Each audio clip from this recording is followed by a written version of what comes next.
Hello, everyone. This is a small council which we do 9 p.m. Eastern on Saturdays, or whenever we manage to get started. Yeah, we have a great group of individuals who are joining us today. I'm going to introduce them, and then we'll go from there. All right, we'll start with our Dark Lord and Savior and our pinch hitter here for tonight, Doobie. Doobie, how are you doing today?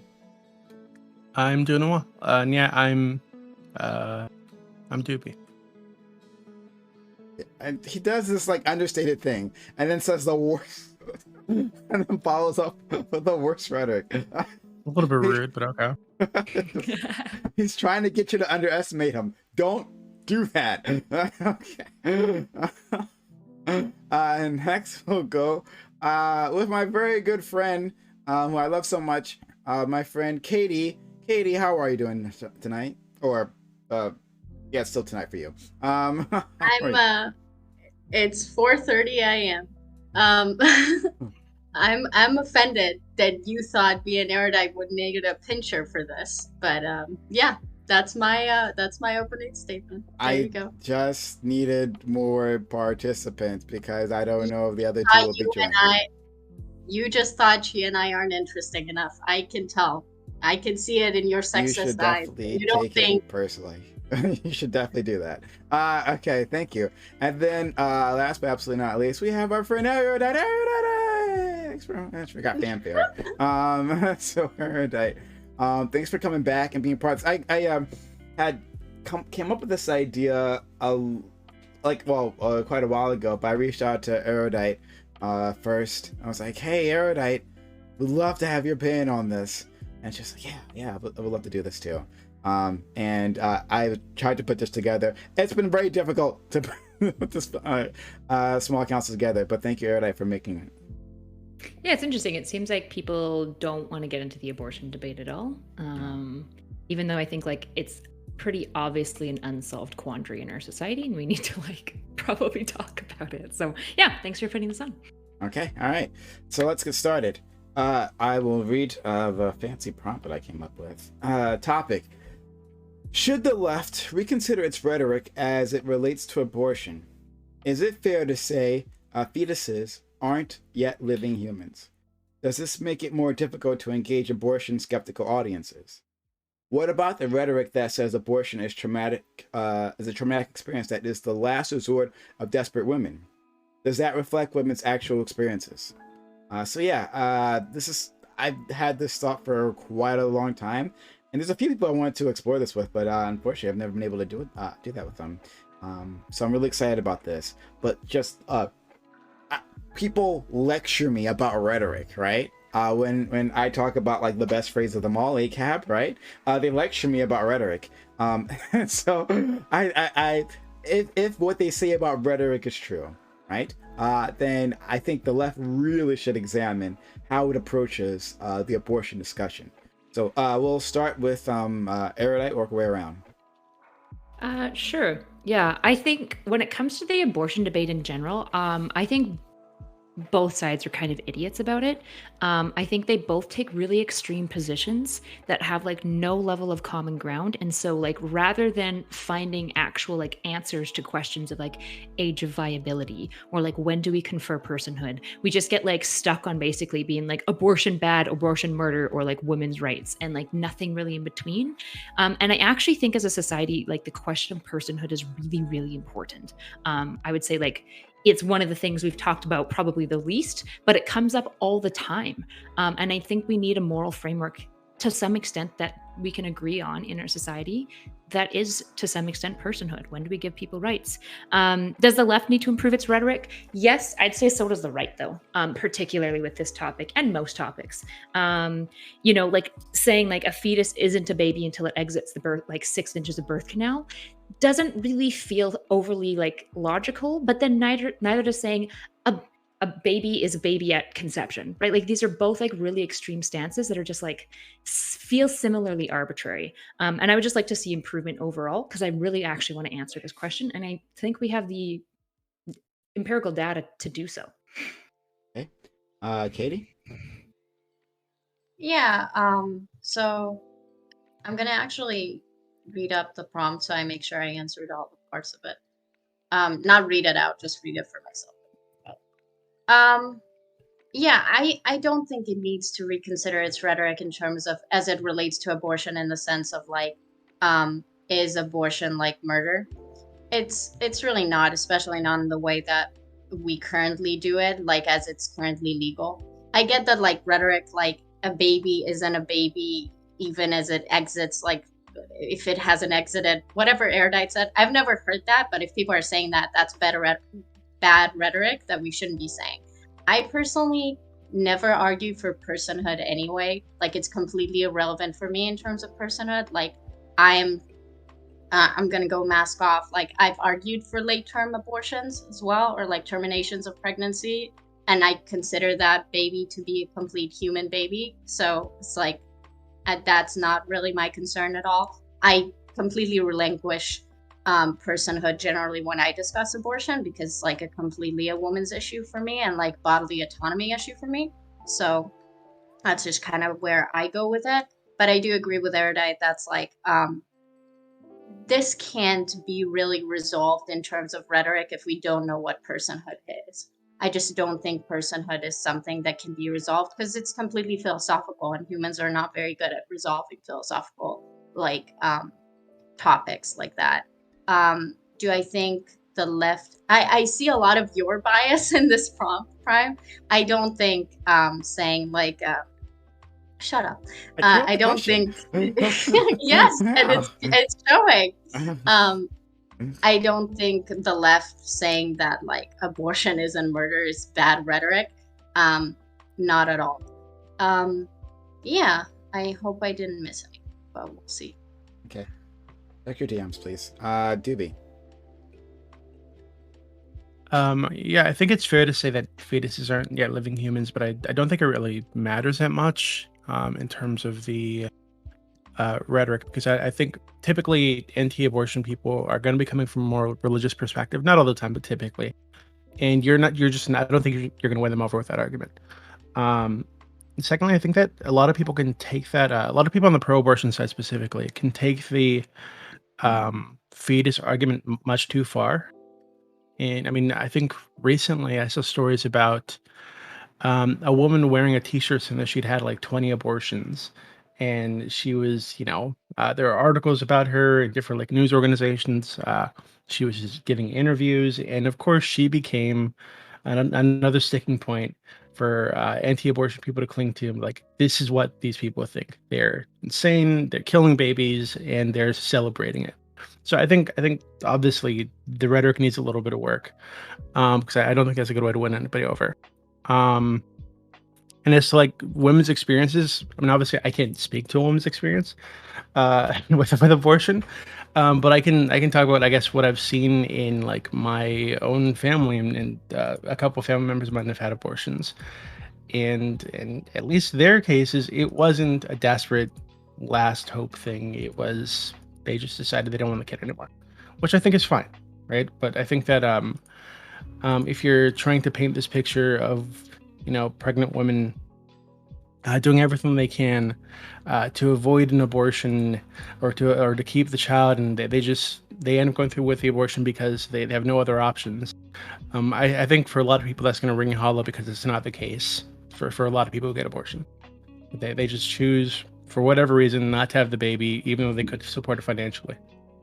So yeah, I think it's pretty. I think it's about everything. So I'll state my perspective, which is what inspired this question, 80. It's my perspective is that it seems like a tough sell to tell anyone that a fetus is not a living thing, right? It's its own person, right? Now, I know personhood in itself comes with like legal obligations, and I'm not like trying to attach that. I'm trying to say that the left's idea of saying it's just like genetic material, or it's just this creature, like they use like so many different words, so many phrases when they're referring parasite, yeah, parasite. They've done that. Parasite.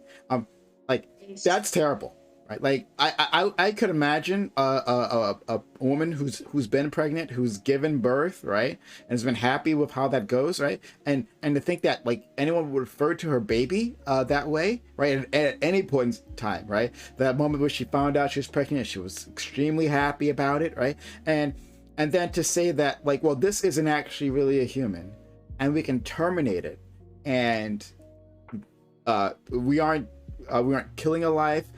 This thing doesn't have any moral weight to it. I think that's plainly unconvincing. But I understand why people went down this road. So the reason why was political. Right? Like you have the right wing coming in and saying how abortion is murder, saying that mothers are murderers, and the response and the left had to respond in some way, right? Especially just to protect the psyche of the women who had gone through this, and so they fought back in this way, like, oh well, it's not quite a life. Oh, especially since some of these laws have been based on like development, right? And it's like, well, when does a person become a person? And so along with that comes this rhetoric saying that it's a parasite or whatever that it might be. I think the left has to find a completely different way of doing this. And I think it must acknowledge that, yeah, it's a person. Now, are you a murderer if you get an abortion? I don't think so. And I don't think we should be telling people, calling them that. But it's a life that's being taken. What do y'all think? I think honestly, like I think maybe I'll give you the boost up first. I think that's a really reasonable take, right? I think it's empirically dishonest to say that's not a life, right? We call salamanders a life. Like, of course it's a life. It has a heartbeat. It has like the beginnings of like intestinal tracts. Like, it is a life. To be on, like when people are like, oh, I don't care about the personhood conversation, I'm like, I actually think that this is what it comes down to, like, because we are willing. I know, Katie, you're gonna have a different position on this, so that's fair. But I think like in a large part, for most of the left, I think it does come down to like, when do we confer some level of personhood where we protect an individual, right? And I think that that's a really valid question, right? And I think the way that we decide when personhood is conferred is valuable. But to say like it's just not a life at all, it's just like genetic material. It, like in a lot of articles I've been reading, it's like they just refer to it as like organic material, and I'm like, it's not really. Like, it is literally, but also it's not, and like it feels somewhat disingenuous, which I think makes the conversation harder, for sure. So I would say like overall I would more or less agree with you. So I think maybe there's a misunderstanding right off the bat, because I know that we all understand that like in the moment of conception there is no heartbeat, there's no brain, there's no nothing. So I think we can all agree that at that point it's not a life, or do we not? I think we would agree. Probably religious people. We understand biology, yes. Yeah. Okay. Religious good. people would disagree, So but yeah. Yeah. So it would be a straw man of my argument to say that's like, I would argue that like once there's a heartbeat, once there's a nervous system, once there's basically what it really comes down to, it's just like intuition. When we look at that picture and it kind of looks like something, and it also makes sounds, and it might also have gas or whatever. I don't know how babies are. Maybe it's too early for gases. And basically there's a certain intuition that at some point tells us early on, relatively, this is obviously something. This is not just genetic material. And I wouldn't argue against that. As I said, like, I don't argue from personhood. I don't even mind arguing from like it's a person from conception, even though I think that's complete nonsense bullshit, right? For me, it's a completely like bodily autonomy issue. But if we are going to talk about personhood, which I assume that we are, because Erudite, I think you're interested in having that conversation, unless I got you, is that it, to compare like a 3-month-old baby that is like being aborted to conception, or like even 1 month, like the difference between 1, 2, 3 months is significant. Like, and different people are going to have different intuitions about what that baby or what that fetus or what. So Prime, when you say fetus, I don't know what fetus you mean. I don't know if it's like the beginning fetus, because I could be like, hey, when you jerk off and you spill your sperm, that's potential. That's potential you're wasting. And religious people believe that shit too. You know, that's a thing. So it's really what it shows you is that it is all about intuition more than it's about what's valid. And we are going to go into personhood, so I guess potential will come into this. So I'll just let you guys lead it on, and then like after we're done solving personhood and like fixing this whole abortion thing, we can talk about like poor women and like whether they're bad or not and shit. So I never make baby Jesus cry, so I would like you to not slander me like that, okay? Moving on. But Doobie, if you had a response to that, it's cool. If not, then I actually agree with Katie. I think that you're gonna find a lot of people that will just give you that it's a life that you're ending, that you're killing this thing. They probably would avoid calling it murder because that sounds really bad, but you're killing a life, or you're ending a life. But even still, going further, they're gonna say, well, even with that being the case, we're okay with taking lives in some cases, and this is one of those cases, right? And for people like that, like, are we talking about like trying to approach people that are anti-abortion? Because I think that a lot of those kind of people are the kind of people that say it's a parasite. They don't care. They, even up to the moment of conception, before it's out and breathing on its own, it's still connected to the mother, so she can end it at any moment. Which I think is a semi-reasonable position, right? I can kind of understand that, but I think you're going to find a lot of pushback on that end because, not just from the religious, but I think even some like leftists or pro-abortion people will say, hey, there's a cutoff date, right? At 6 months or 7 months or whatever it is, you cannot have an abortion anymore because that's a baby, right? So I feel like it's even counterproductive to make those kind of arguments because you're hurting your own side, right? So like, I don't know. I think it's talking about abortion tends to bring up a lot of like defensiveness in people for lots of reasons. You have a lot of women who will feel like people are just trying to take their rights away, which is totally reasonable.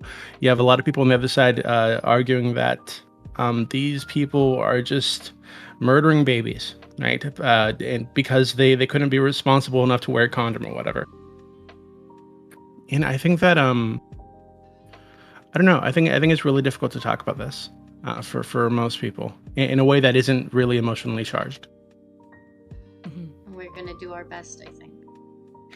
Yeah, I mean, before I came into this, I actually was looking for a qualitative study that explored women's experiences with abortion specifically, because I actually think the women's experience really matters. Because I think both sides of the debate really get it wrong in different ways, right? Right. And I'm going to use probably extremes on both sides, because obviously there's going to be on both sides, there's also going to be moderates on both sides, right? For example, everyone here, I think, broadly leans left, and we have varying views of abortion within this space. But, some people I've heard when they talk about abortion, they're like, it's not even a big deal. It's nothing. It's just whatever. It's just like another medical procedure. But then I read like articles talking about like a lot of women do experience a fair amount of like distress and sadness. And there's a lot of complex feelings that go into it, because it's not overly simple, right? Like it seems to be that when we're approaching abortion, it seems like most people approach it from like, this is a little bit tragic, in varying levels of tragic, but nobody's viewing it as like, this is a really awesome thing. It seems like most people view it like, nobody wants abortions, right? But they are kind of like a harm reduction methodology, which I think most people would defend. And I guess we can argue on whether or not people think abortion is like a tragedy or not. But when I'm reading the articles, it seems like a lot of women have like broadly mixed negative feelings to neutral feelings. It doesn't seem like I've seen any reports of like positive feelings other than being like, this was the right choice for me to make. It was the wisest and it was the most harm reducing choice, which I think, by the way, is super fucking valid. Like I haven't come across reasons that I didn't think were really justified for the most part. So I don't want to go too hard on this because I'm honestly not sure where was it leading to, and I think that matters. So for me, the way I interpret what you're saying is just that like different women are going to have different experiences in terms of how they treat like needing to get an abortion or wanting to get an abortion, right? And it seems that generally speaking, I like, even though I might take the most like hardcore stance on like, yeah, if you want to get an abortion, it's not a problem, it's easy peasy, whatever, get it done, get it fixed, whatever, I'll talk like that. Like, I know that if I were to be faced in that situation, like I've told an ex-partner, it's like, if I'm going to have to get an abortion, like, I don't know if I'll be able to do that. Like, I don't know if I could put myself through that, you know?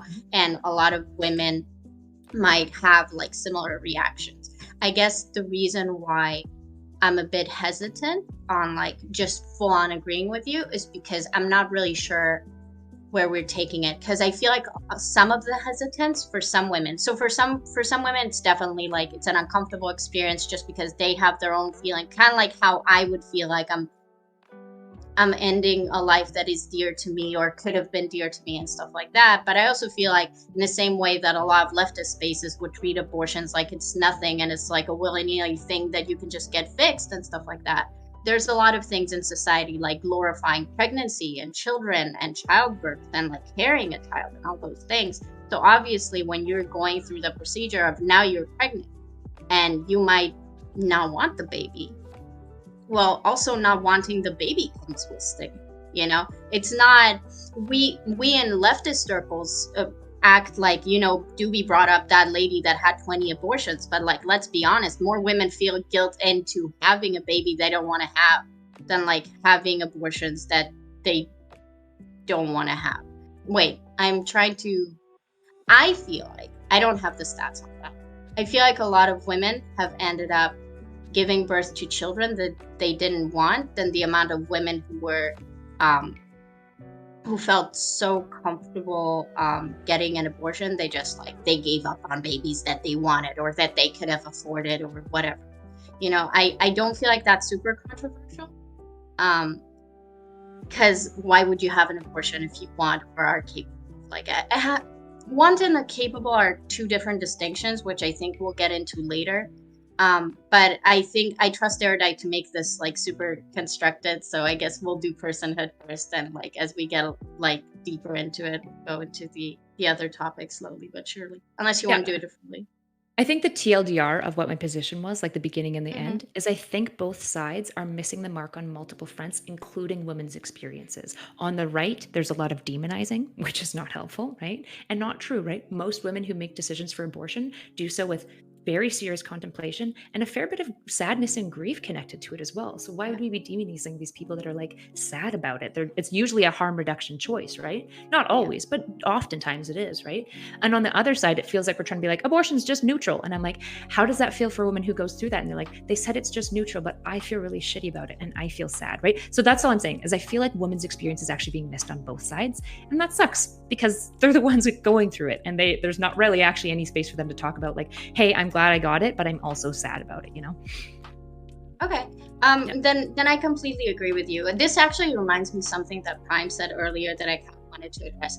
I don't think there's anything wrong with saying something general like abortion is neutral. I don't think it necessarily cancels other people's experiences that are sad, right? You can have like a doctor say, hey, this is a simple procedure that you'll be going through and it's very standard and normal, and a person might still have a lot of anxiety and like fear around that. And like the fact that it's objectively a standard and normalized and simple procedure doesn't negate the feeling of the person, you know? So Prime, when you said earlier, like, how can you take a woman who's carried this child and she cares about them and it was a person to her and all that stuff, and then you go and you say, oh, this baby is not even a baby. It's kind of like, well, some people have a pet pig that they really, really love and it's their best friend and stuff like that, but we still slaughter pigs. I don't think this is the best analogy, but that's what I thought about when you were saying basically that I don't think saying something general like cancels a person's like personal experiences, right? So you can be very attached to like your baby while still like acknowledging that if somebody else doesn't think that like a 1 month like fetus is a baby, I don't think that cancels the experience of a mother who's had a baby, right? But I think that's where the misunderstanding happened when you're talking about like having a heartbeat and like much more further into the pregnancy, and it's like that's a bit different and I can understand that. So, I it's so like I understand what you're trying to say, and yeah, a, a person who has a person who's describing experience doesn't necessarily negate my own experience, right? Like, I have friends, right? And then my friends have had interactions with other people. Sometimes those people report back to me, and they're like, "Well, I don't like this person for this reasons," right? And I could acknowledge that like maybe their experiences were true, that maybe my friend did something shitty, but it doesn't mean that my friend is a shitty person or that I should feel shitty about them, right? Like I get that. I'm talking about though from the perspective of convincing others to like come to your side, that abortion is something that should be legal, should be free, should be easily accessible. That there are people who are going to be skeptical, who honestly do feel that way. Some people will feel that way, and I think it's unreasonable, but that's how they'll feel. And two, I think it's just it feels Weasley to me, right?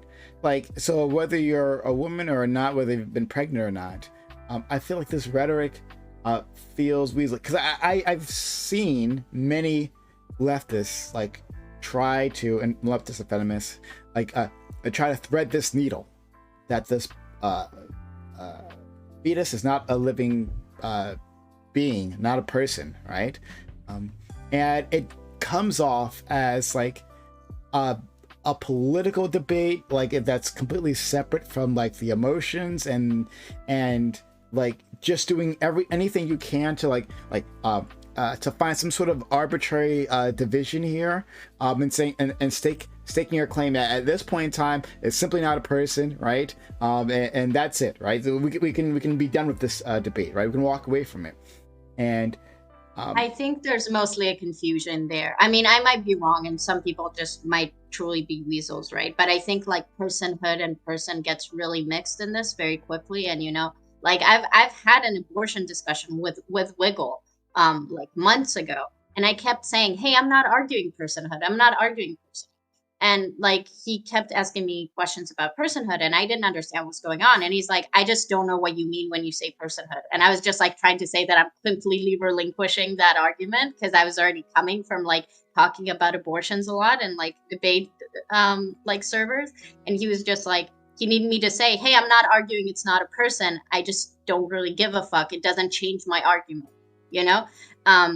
So I think there's a lot of misunderstandings, which is why, again, like I'm so pedantic on you saying like fetus, because I don't know what age we're talking about when we're saying fetus. Because like, again, conception is fetus, and like 3 months is fetus, and like, I believe, and those two things are like vastly different. I think at conception we call it a zygote, but I don't think it's Okay. even considered a fetus until, I feel like, I could be wrong, I could be super wrong, but I'm guessing it's around when the neural tube forms, which is about 6 weeks, 6 or 7 weeks. I could be wrong though. So if somebody is like, "That's not when it's called a fetus," my understanding is it transitions from a zygote when it's like literally a cluster of cells to something a little bit more tangible when it starts forming, like it's ectoderm, mesoderm, and endoderm. So could we agree that maybe like the colloquial understanding of what people say that fetus is very relevant to this discussion? Then maybe say like, what do generally people mean when they say fetus? What do we mean? If we want to define it like completely scientifically, I'm fine with it. I just don't like I wouldn't know like to tell the difference between like a fetus and a zygote and like an embryo and like all of those different things, right? But I do think that if we're talking about rhetoric, like it matters, because like especially for leftist people, they would insist on the word fetus and like baby, right? Because it's very important for the rhetoric. But I would need to know what we mean when we say fetus then. Here's the thing, though. Just so you guys know, I just looked it up. 0 to 2 weeks is considered germinal or like zygotic. Embryonic is 3 to 8 weeks. That's when it basically looks like a salamander. And 9 weeks after is when it really begins to take on a distinctly human shape. That's when we call it fetal. Just so everyone, that's what I found. So it's still a fetus. After 9 weeks. 9 to what? 9 weeks to birth is when we call it a fetus. Okay, clinically. I see. So I used fetus specifically. I was thinking of using zygote in the question, but So I'm not making any distinctions here, and I'm curious Yeah, that's if you what guys think bothers me. that it's a thing that we should do, right? That we should use any at least for the purposes of this conversation, right? In terms of the rhetoric, that we should be using any distinguishing terms for the different phases. So, like, and so you're let's say you have a sexual encounter with someone. Oh, I hadn't taken my birth control, and you decide I'll take the quick abortion, like a plan B, right? And if you had actually conceived it that night, then a life is being taken away, right? So like, Yeah, again, so I think it takes 24 hours for I'm not- conception. so but- hold on. yeah. I'm not saying I get it. The difference between person and person. I understand that, right? Though we can define that No, for of the audience course. if we want to. I'm not making that mistake here. I'm saying that like we're taking a life. That's the focus is on specifically being a life rather than like definitions of a personhood. No, I understand that. So, and in terms of like you Prime, so I will argue this with you because I think it does matter to me that you're calling it taking a life because it does feel like completely arbitrary, the point in which you decide that it's a life. Like I could argue that you masturbating is you taking away a life and throwing it away. Like Okay. you're just choosing a starting point, right? And which is silly. But the only thing that matters to me, it's just like because I think everybody wants to talk about personhood, and that's why I'm being kind of like holding back, like talking about like bodily autonomy, because that's my main argument, right? So I do think there are interesting stuff to talk about personhood. I'm just like giving everybody like the space if she's interested Yeah. in that, because like at the end of the day, I really don't think abortion can be solved on like the altar of personhood. I don't think it's an So, answerable I question. want to make it clear. I haven't approached personhood yet. I haven't done that yet. So like, No, I know. Well, you're Okay, saying a then life, right? why? That's even weirder.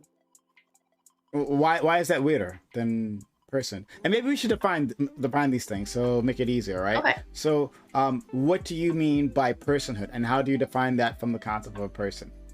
I think it's the point where we give somebody human rights. So right now, it's basically upon birth that we typically give people. So if you murder a like 3-hour-old infant, you could be charged with murder, right? But typically my understanding is if you say kill a woman who's pregnant, even if she's like ready to pop, depending on the state, I think you usually only get a manslaughter charge for like inadvertently You causing can the get death double of homicide. the fetus. Yeah, you Yeah, can get sometimes you get homicide, double homicide. This is the issue is we don't have this person. And so it's like, is it a double homicide? Is it manslaughter? Is it nothing? Because it hasn't exited the birth canal. So basically I'm asking, like, I'm curious about personhood specifically for like legal rights. In large part because I'm interested also to see if we could utilize that for understanding euthanasia and creating better prescriptions for euthanasia as well. Because I think personhood matters and we should probably figure out when we confer people rights. Exactly. So personhood is more of a legal concept, right? Yeah. Oh yeah, for For sure. this, right? So when I say that the Yeah. zygote or whatever is a person, though, right? I'm distinguishing that from personhood, saying that this is a thing that will grow up to be a person, right? Like it has the potential. Okay, so as is far as we zygote- know. So moral value to it. Yeah. Like, So yeah, okay, yeah. so- That's kind of the two distinctions: legality versus moral weight, which I think both are valid. I just think, as far as policy, we actually need to answer the question of legal personhood. As far as like societally, I think broadly we should try to answer when we confer personhood, but I imagine the left and right will always disagree on it, which I actually think is probably good because then we're always kind of countering each other. Prime, do you want to go into? So you think a zygote is a life? well, yeah. If it wasn't, why would it not be a life? Do you think sperm is a life? No, it doesn't have the potential. If you left sperm on its own, right? If you just let it to sit, which I've never done, but if you just let it sit, it won't. If you it won't left a turn- zygote sit outside of No. Come on. Incubator. That's not what he's meaning. If you No, squirt of course in a that's woman not what with he's birth meaning. It's a control, lot and there's easier, no right? like a sperm has only half of the chromosomes. Like it's just not a life. Yeah. I think arguing that it's a life is difficult But a because you could just zygote is. Not because an it has egg at least either. the chromosomes. That's one marker come you on. could use. I mean, potentially. I don't even think I agree with that. I don't think I'd confer life until like age of viability. I think like policy-wise, that's probably the best we have to go with. As far as moral weight, oh man, it's so tough. I'm not even decided yet. Yeah. Probably post 9 weeks, I would confer it. We will Life definitely value. get to legality part. We got plenty of time, and we only have a few participants, so we got plenty of time to cover this. Don't worry. So we will definitely get to legality. But in terms of morally, absolutely. It's a life. So it's potential Sorry, excuse me. for you. It's the potential argument. Is this thing has a potential to be a person, therefore it's already a person before it's otherwise untouched, right, within the womb. It will turn into within the full womb. person. Yes. Within the within the womb. Where else would it be, right? Unless I don't if she know. miscarries, right? Then it's not in the womb, and then it doesn't have that potential anymore. Seems reasonable. Wait, so can I ask a question? I disagree with when you say life starts, but like I don't have any problems with what specifically you're saying in your argument. Other than I disagree. So because I've seen a lot of people struggle with this, and I actually struggle with this, right? Because and this is actually why I just bit the bullet and said, okay, this is a life, and I don't care, right? Yeah. It's because I was asked, like, so if a pregnant woman is punched in the belly with the intention of killing the unborn baby, right? And this happens at like 9 weeks, 10 weeks, whatever it is, right? And as a result, there's a miscarriage, the baby's never born, it dies. And would you put that on the same like moral level as like breaking someone's Xbox? Is that like property destruction? Is it just like an assault charge? Like there's got to be, given that I know we're Kate, I don't know if you're comfortable with saying this is like a life yet, but it's probably like has more moral weight than like a chair or a computer or something, right? A zygote? Yeah, like if someone were to intentionally slip someone some pill that killed the zygote within them, right, without their consent, right? You would call that property destruction, or like, what would you call that? No, that's different though, because like the thing is that we're doing right now is the zygote is attached to the incubator, and we just accept that as like, yes, the incubator. Let's see. This is bad rhetoric, I'm told, but no, go ahead. I don't want to interrupt you. Yeah. So we're just assuming that it comes together. But I'm asking about the zygote. I'm not asking about the zygote when it has perfect conditions to materialize. I'm asking, this clump of cells right now, is that a life?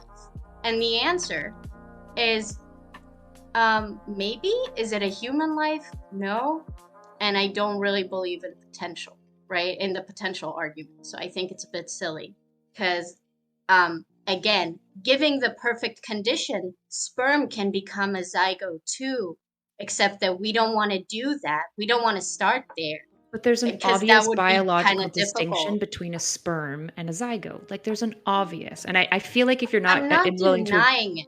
But this is the distinction that we have to make. There is a difference between a zygote, an Xbox, and sperm, right? That's why nobody gets charged when they masturbate and splooge all over the floor. Versus like, if you punch a woman and you cause her like, right? If you punch a woman in the face and she loses a wisdom tooth, we'd be like, yeah, that's an assault charge. If you punch a woman and she loses a fetus, particularly a zygote that she wants, do we confer something more there, right? Because it's not just like this tissue.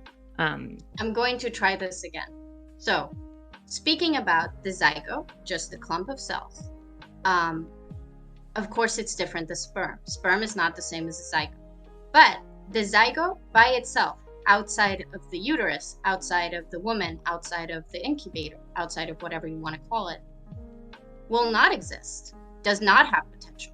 It requires certain conditions that the woman would have to supply. The conditions that will be supplied.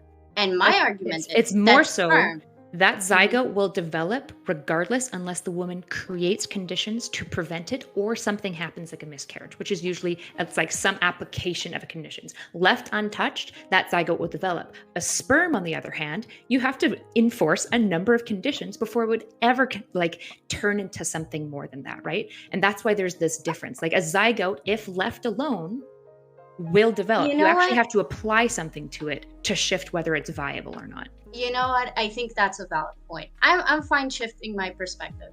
I think sperm that is being stopped from while using a condom while having sex. There you go. Fixed. Without the condom, left alone, it might or might not create a zygote.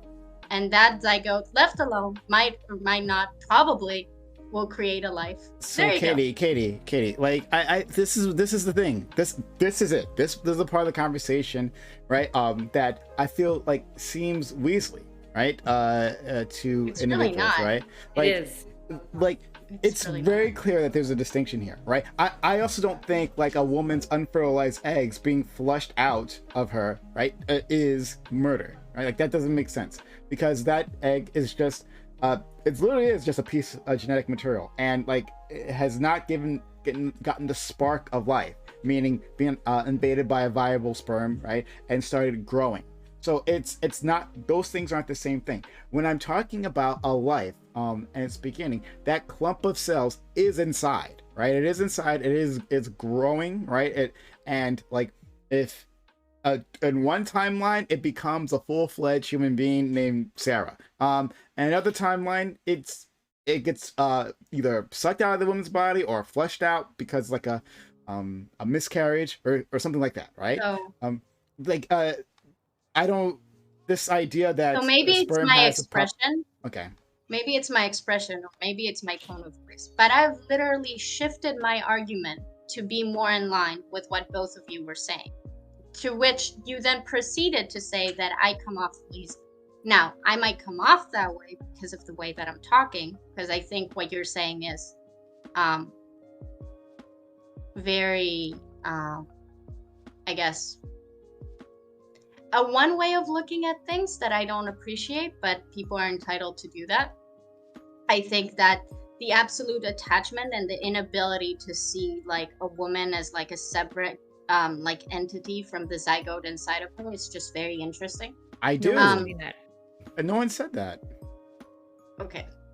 Like, I'm sorry, but I Katie, adjusted my argument. yeah, I I don't adjusted know. my I don't think you argument. did. I guess we Okay, say adjust it more, or like we can agree to disagree. But like, yeah. I think Doobie was right.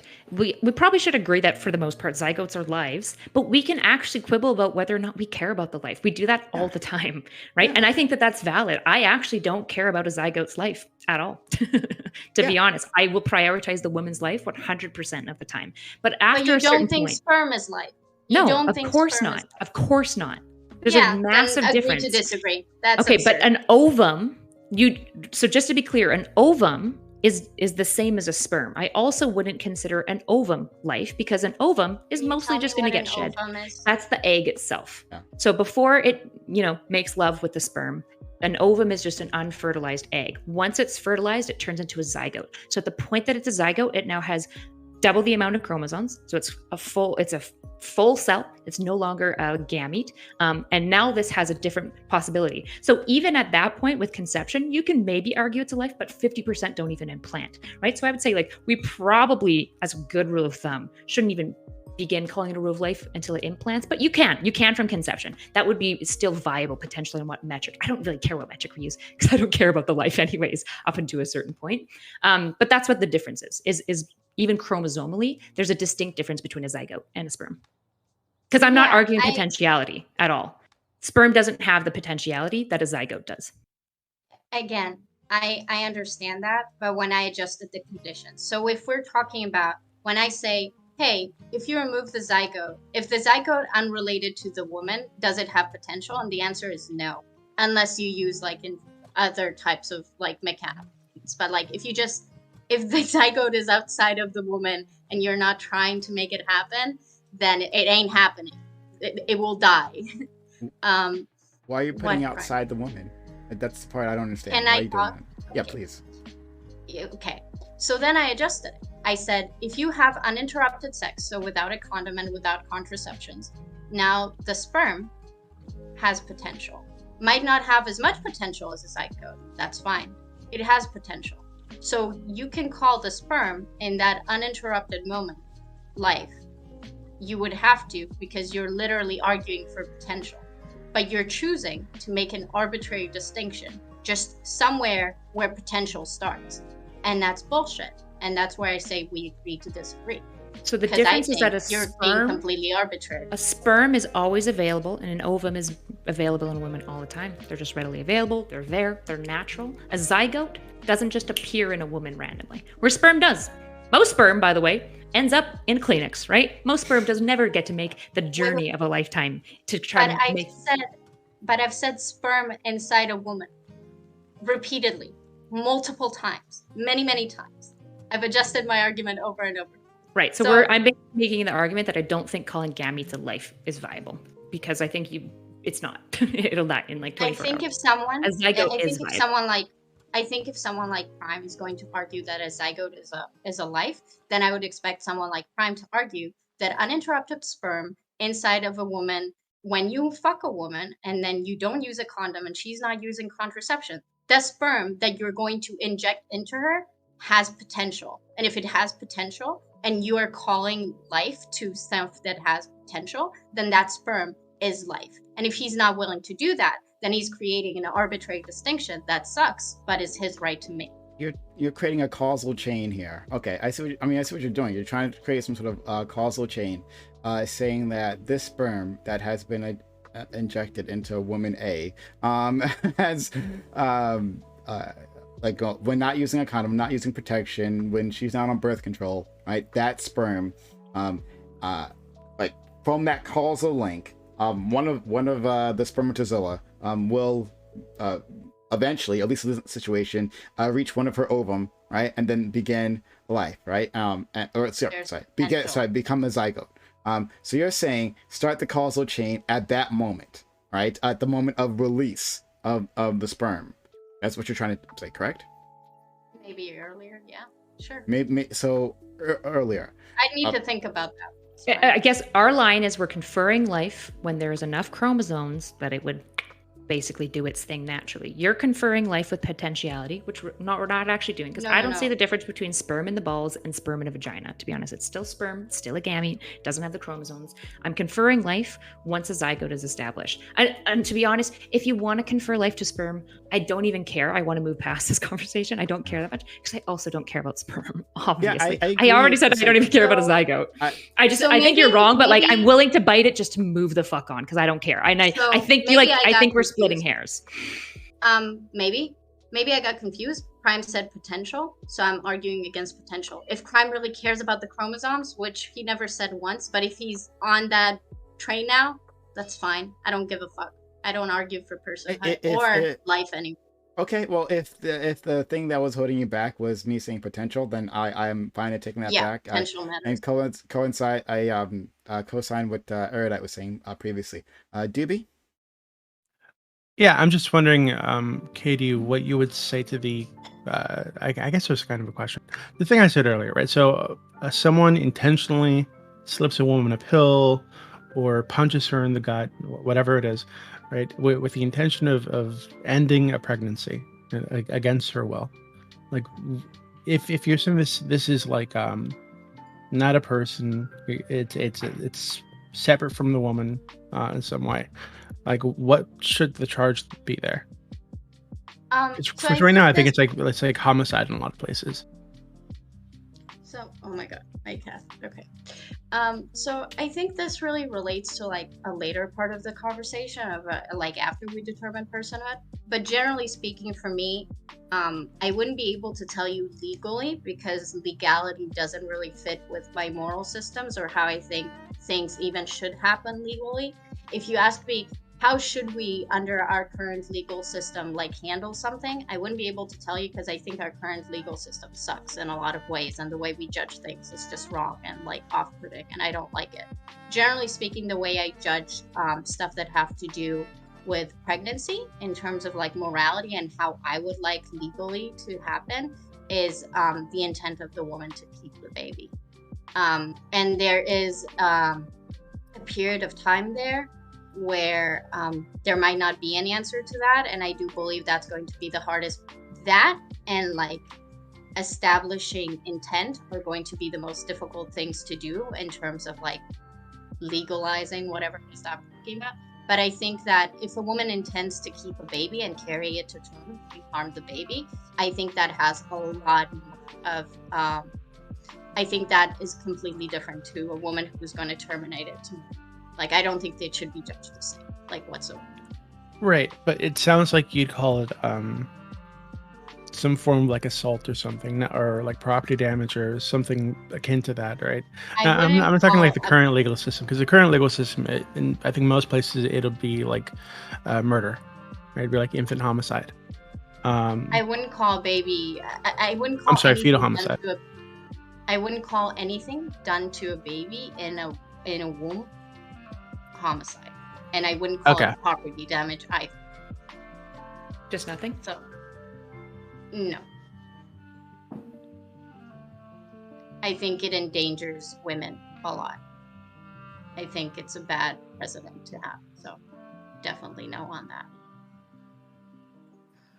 That's interesting, because one, I mean, you hear stories, right, about women who don't want to have abortions, and the father of the child, who might want her to get an abortion, has been pressuring her to do it, might take matters into his own hands and push her down the stairs or punch her in the stomach or things like this, right, to try to force the abortion. But and I feel like if we were to go with, and I'm not saying you have like a completely like detailed framework laid out or anything, but it feels like if we were to go like down that path, I feel like that actually might put more women in danger, just because you're gonna kind of open the door to. When did it become legal to push women downstairs? Well, it's currently, if you were to do it and the baby died, you might get hit with a homicide charge, whereas that would be like an assault, right? Pushing someone down the stairs or punching them in the gut. Right? It's a much less serious crime. Maybe you could adjust it. So if you try to harm a woman who's pregnant under this specific guise of like trying to baby, then it's a higher level of assault. But I would never do it an assault towards the baby. Like, I think that's very problematic. I also think that like discerning intent for that would be incredibly difficult in any legal system. So I wouldn't even know how that would work. But like generally, if you want to like criminalize it, so like if you harm a woman who's pregnant and you can establish that she wanted to keep the baby, and additionally the person the baby in a specific intent to like deny the baby or like harm it, then maybe it's like a greater level of assault to her. Maybe it's like super aggravated assault because, you know, whatever. But no, I would not support legalizing it. So if you harm a woman who's pregnant, then you're like hurting the baby. What if she would want to charge them with homicide? So the woman who was assaulted, who lost the fetus, what if she wanted to charge that individual not just with assault, but also with homicide? And I want $1 million. It happens. You know? This is the issue with like really like staunch like removal of life arguments, is that like it actually inherently like does take away to some extent like women's capacity to like advocate for things, because a lot of women actually do want their children or are mixed about wanting children, right? Like I'm for abortion, right? But in this case, right, a woman's autonomy is actually being to some extent decreased because she feels like a crime has been done to her that is far worse than assault. For example, maybe this is a woman in an abusive relationship and she's like, look, I've been assaulted before. This shit was different, right? This traumatized me in a wholly different way. And now we have no legal precedents to do that. We don't even really have like social script to like offer like extra like concern. Like everyone, if we like follow like your line of thinking, right? It's just like, well, like, yeah, an assault happened to you. And she's like, no. Isn't that really okay? I understand that like some people want to increase like agency, and that's fine, but it's like I don't think the legal system works in a way that's like if a person feels like what they did to them was extra awful, then they get to like add extra charges to it. Look, if your legal system says, hey, a woman can do that, fine. I don't see how a person who was hurt gets to decide what exactly they're charging the person that hurt them with stuff. I don't think that's how the legal system works. So I'm just like, I don't even know how to engage with that. I don't see that woman having like an extra right. It's like, if your kid is murdered, you don't get to decide what to charge and how to charge it and what exactly to. That's you not how can that at works. least charge. You can charge, right? In this case, even if the woman wanted to charge homicide, she couldn't. That's the Okay. difference, right? Right. I'm not saying that like because somebody assaulted and they're like, and I was traumatized and I want to charge you with homicide because who I was before died in that assault and now I'm a different person, right? Obviously, that's not what we're talking about. We're saying she wouldn't even have an opportunity to charge homicide. Yeah, I'm fine with that because I'm remembered by this case. I think it was the States, and there was a lady, and she was pregnant, and she got into a fight, and I think she got shot. Do you remember that? And they were going to basically persecute her for endangering the baby by getting into the fight and getting shot, and they were basically going to accuse her in something akin to like assaulting the baby or like attempted homicide or something child like that. I don't endangerment. want to Yeah. Okay. yeah, child endangerment, something crazy like that. So what that would lead to is basically now us policing pregnant.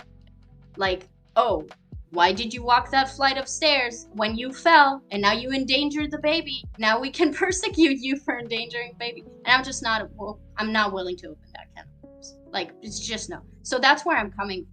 Like, I'm all for like that case.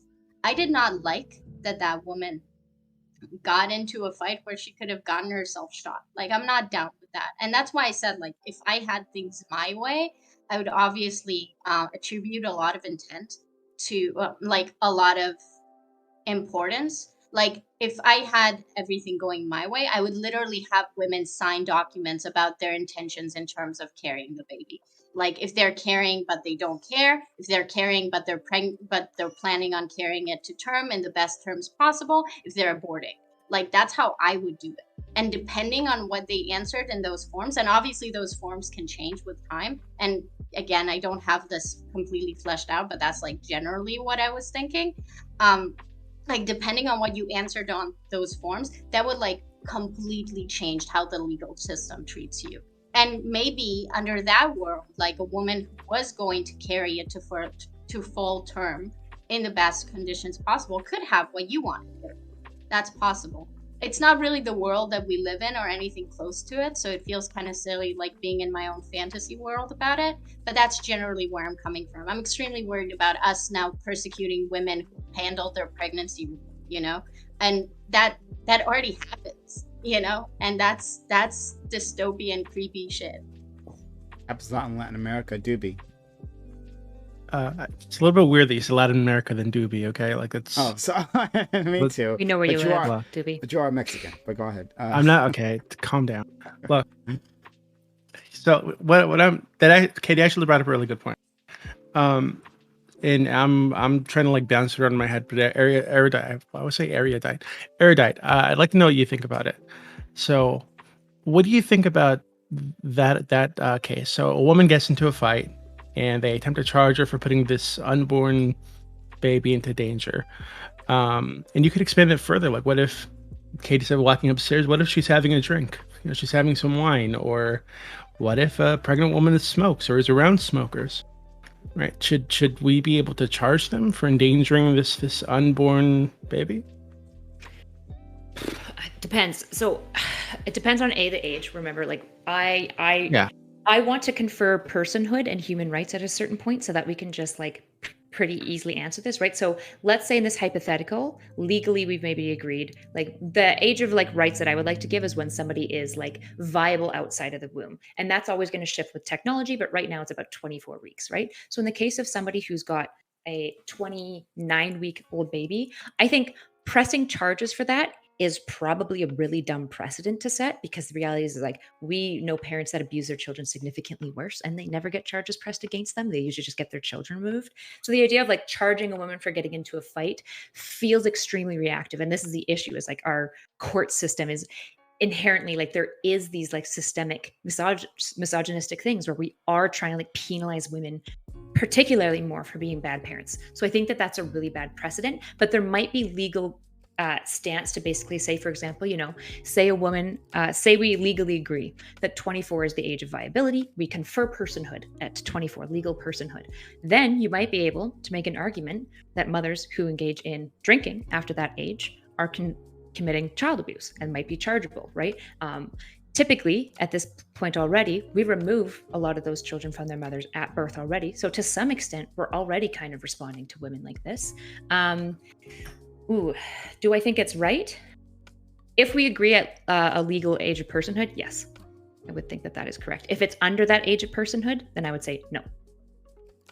That's exactly why I would want like the intent of the woman to matter, right? Because I do think this is exactly the thing, right? Because if you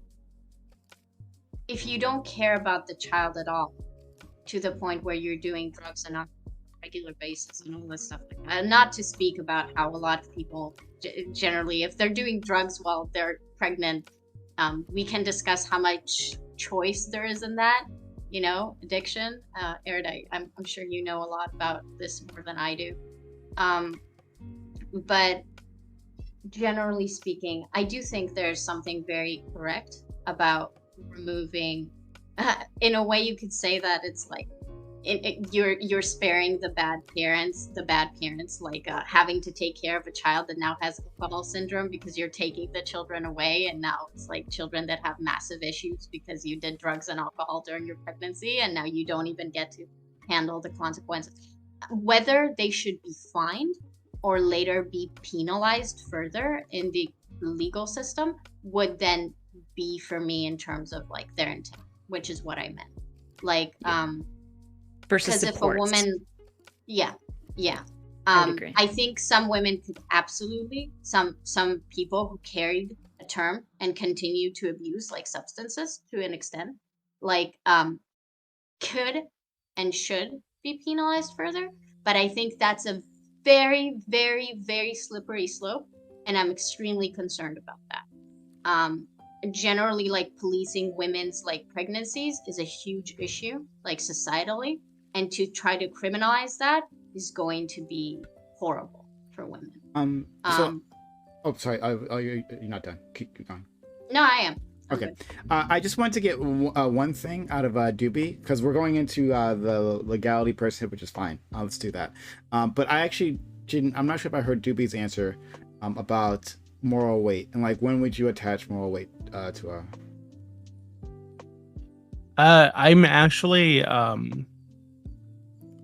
not sure, to be honest with you. I'm not like this is gonna surprise a lot of people. I'm not a medical doctor. I'm not a scientist. However, I forget what they say it is. I think it is like 6 weeks or something. So whenever there's like a heartbeat, I guess that seems okay to me. But like to me, what matters much more is the intention to keep the baby, right? So if at 5 weeks, somebody stabs a pregnant woman in the belly, right? Then I think there's enough personhood there for me, whether or not the fetus has a heartbeat, for me to want to charge that guy with a homicide, right? If it died. But beyond that, like, and for me, I'm with Katie on the personhood thing not really mattering all that much when it comes to the abortion, because I can acknowledge that this is a person, this is a life we're ending, and just say that this is like a necessary evil, if you want to call it evil. It's a necessary thing that we need to allow women to do when they feel it's necessary to do so. So when it comes to personhood, if I could ask maybe Doobie and Katie, I'm not sure actually where Prime you fall on this, but I'm curious, do you guys feel that there should be a charge for, say, ending a life 24 hours after birth? So maybe leaving it out so it just dies of natural exposure. Can you ask that yes. again? I'm sorry. Would you want to call it illegal to leave a newborn infant out to die of exposure, or actively smothering it to kill it? This sounds like the 5-minute rule. No, I. Well, it's the question. This is the issue when people are like, personhood doesn't matter to abortion. I'm like, but then we're basically saying that we confer personhood after 6 inches of a birth canal, and I'm not really comfortable with that. for a lot of reasons, mostly because it seems not hard. really inherently arbitrary, to be honest. And just because we've conferred it personhood doesn't mean that sometimes we also might not abort it. For example, I think medical abortions, even late term, always need to be legal, because if mom's life is at high risk, I think we're allowed to like make that choice, right? We're allowed to say we've conferred them personhood and we've deemed their life less important than the mother's, right? I think that as a society that we have like moral stakes to do so, but I actually think it's important to question the personhood thing, because we need to know why we just determine people to be a person, right? Why somebody who's almost vegetative, do we consider them a person? What about somebody with dementia? Are they a person, right? And like it trends to all areas of our life that we have really big issues to work through, which is why I want to answer it. And I think abortion puts it in our face. I'll take a first crack at this. I'm curious what you all have to say. And just previously, I agree with Doobie and a lot of things that Katie said previously, right? I don't have to go back over all that, but I agree with mostly what they said. But when in terms of this particular question, like, I think when it comes to legality, that it's okay that we have an arbitrary line as long as we're admitting that it's arbitrary. And that we have just decided as a society, look, this isn't clear, all right? Like, this is very vague. And at this point in time, it's the cutoff date, right? This is it. This is the action. This is the event that makes this a different thing. And we're just going to go from there. Because in terms of laws, that's just how things need to work, right? And so in terms of, I don't want to say it, but I'm going to say it anyway. The age of consent, right? we arbitrarily throw that at 18, right? Where it could be other places and make just as much sense. So if we're talking about personhood, and when we confer full rights, I'm fine with that being when a woman gives birth, right? It has exit the womb, the child, and at that moment, sure, for our legal purposes, we can say that. I think morally, if we're going back to that, then I give that personhood long before then that moral weight. But arbitrary lines need to be drawn for these things, because biology doesn't follow a legal path, a clean legal path for us. Right. Katie? Doobie and Katie? Oh, yeah, I can go. So I guess the answer is similar to Prem's in that I do think it's arbitrary. And I think that even obviously, like, leaving a baby out, I think should be chargeable, or you should be charged with a crime for that. But there are cases where I would say it's reasonable to end the life of a newly born infant, right? Where I think a lot of people say, like, let's say the baby's born with like harlequin ichthyosis, right? And they're in agony, and there is little to no chance that they're going to survive. I think in a case like that, it might make sense to end that baby's life, even if they're, they've just been born, and you could wait it out and see if there's a potential that they survive this thing. I think it'd be reasonable for a lot of parents to say that to choose not to put their child through that.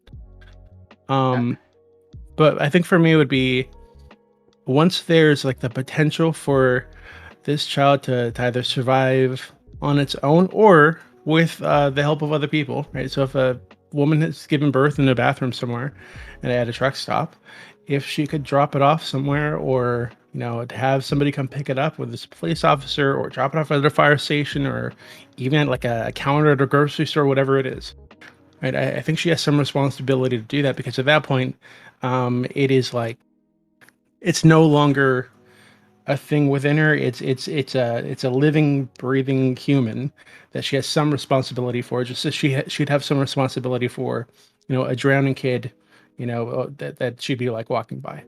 I think most people would say she has, like, if you were to walk by somebody who's in peril, and you had the ability to save them, not saving them when there's like no risk to your own life, would be like an immoral thing to do, right? So I guess I'd put it on that same level.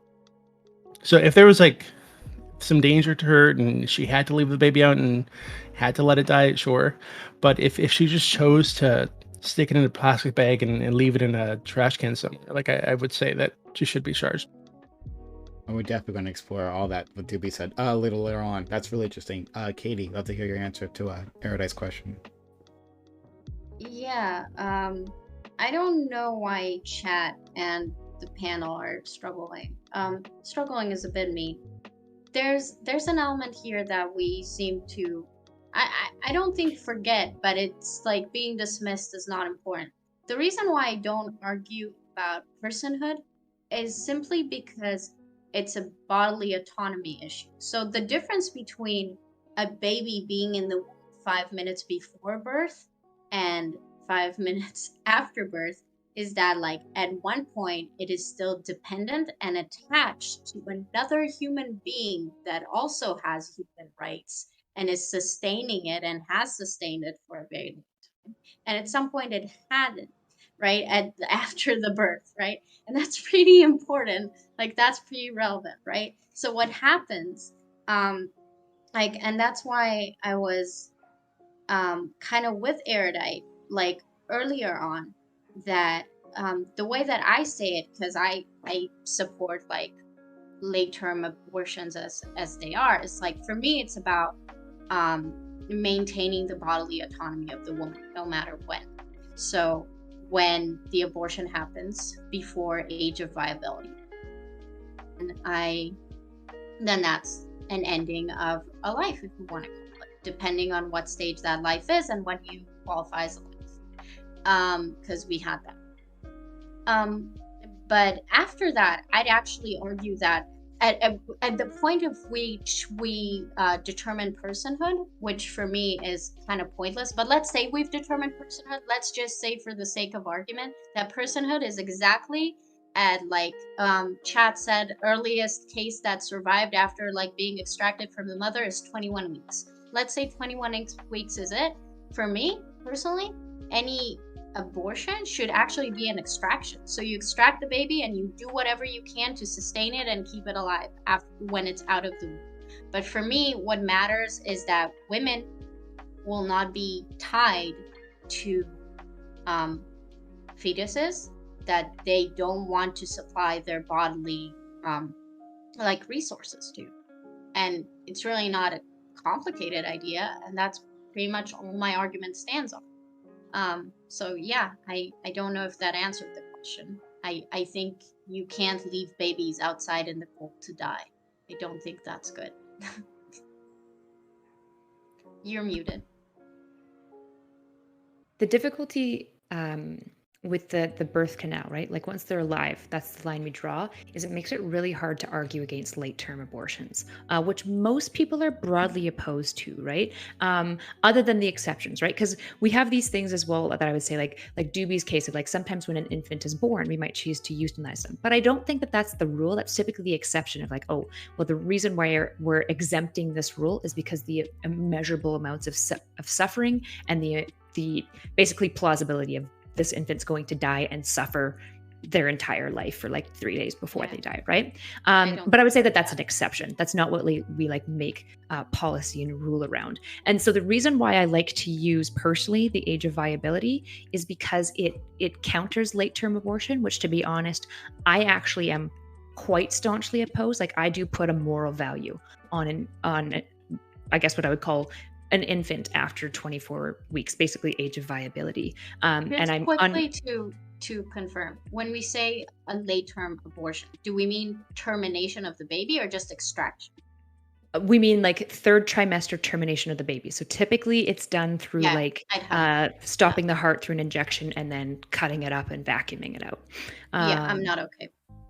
Yeah, most people aren't, but this is why the birth canal arbitrary line doesn't work, because societally we seem to not be in favor of this thing, but we don't have a justification if birth canal confers personhood. That's why I prefer, like, okay, well, we give personhood to individuals, for example, who are supported through technology. For example, somebody on dialysis, they have to go in 2 to 3 times a week. They would die without modern technology, but nobody would remove their personhood because they rely on modern technology. The only time it seems that we remove personhood from an individual, for example, is when they're fully brain dead, right? So somebody's in a full vegetative coma state will allow basically their family to decide to allow them to stop existing. And so like it's arbitrary in that as technology advances, the age will always move backwards. Probably not infinitely. I imagine we're never going to be able to grow babies from like zygotes in like petri dishes, but maybe, right? And so Sci-fi says differently, but go ahead. sci-fi does say differently. Yeah, I don't know what those children would be like, but yeah, I guess TLDR. Sorry, I'm working on my TLDR. I'm not comfortable with late-term abortions, which is why my line can't be birth canal. It has to be age of viability, personally. So Is anyone here, just to clarify, is for like birth canal, whatever? Oh, I was gonna say that I raised my hand for. I am for late-term abortions. So Okay. yeah.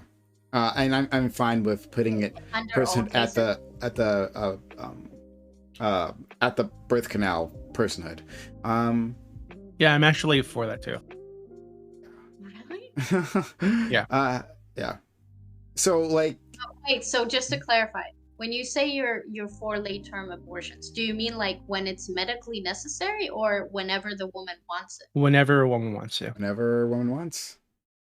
Cool. I mean, That's pretty like, nice. yeah, it's. I think that's terrible. I I know hate you the do. birth canal No, line. I hate the birth canal line. It's such a bad line.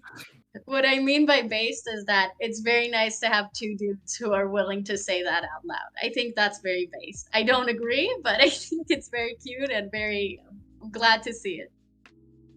Yeah, which is, you guys have brought up so many interesting things. Like drawing that line for late term abortion, right? Like, again, I put more weight on this child, right? Like, and I say that you are losing a life to this fetus or whatever you call it at third trimester, right?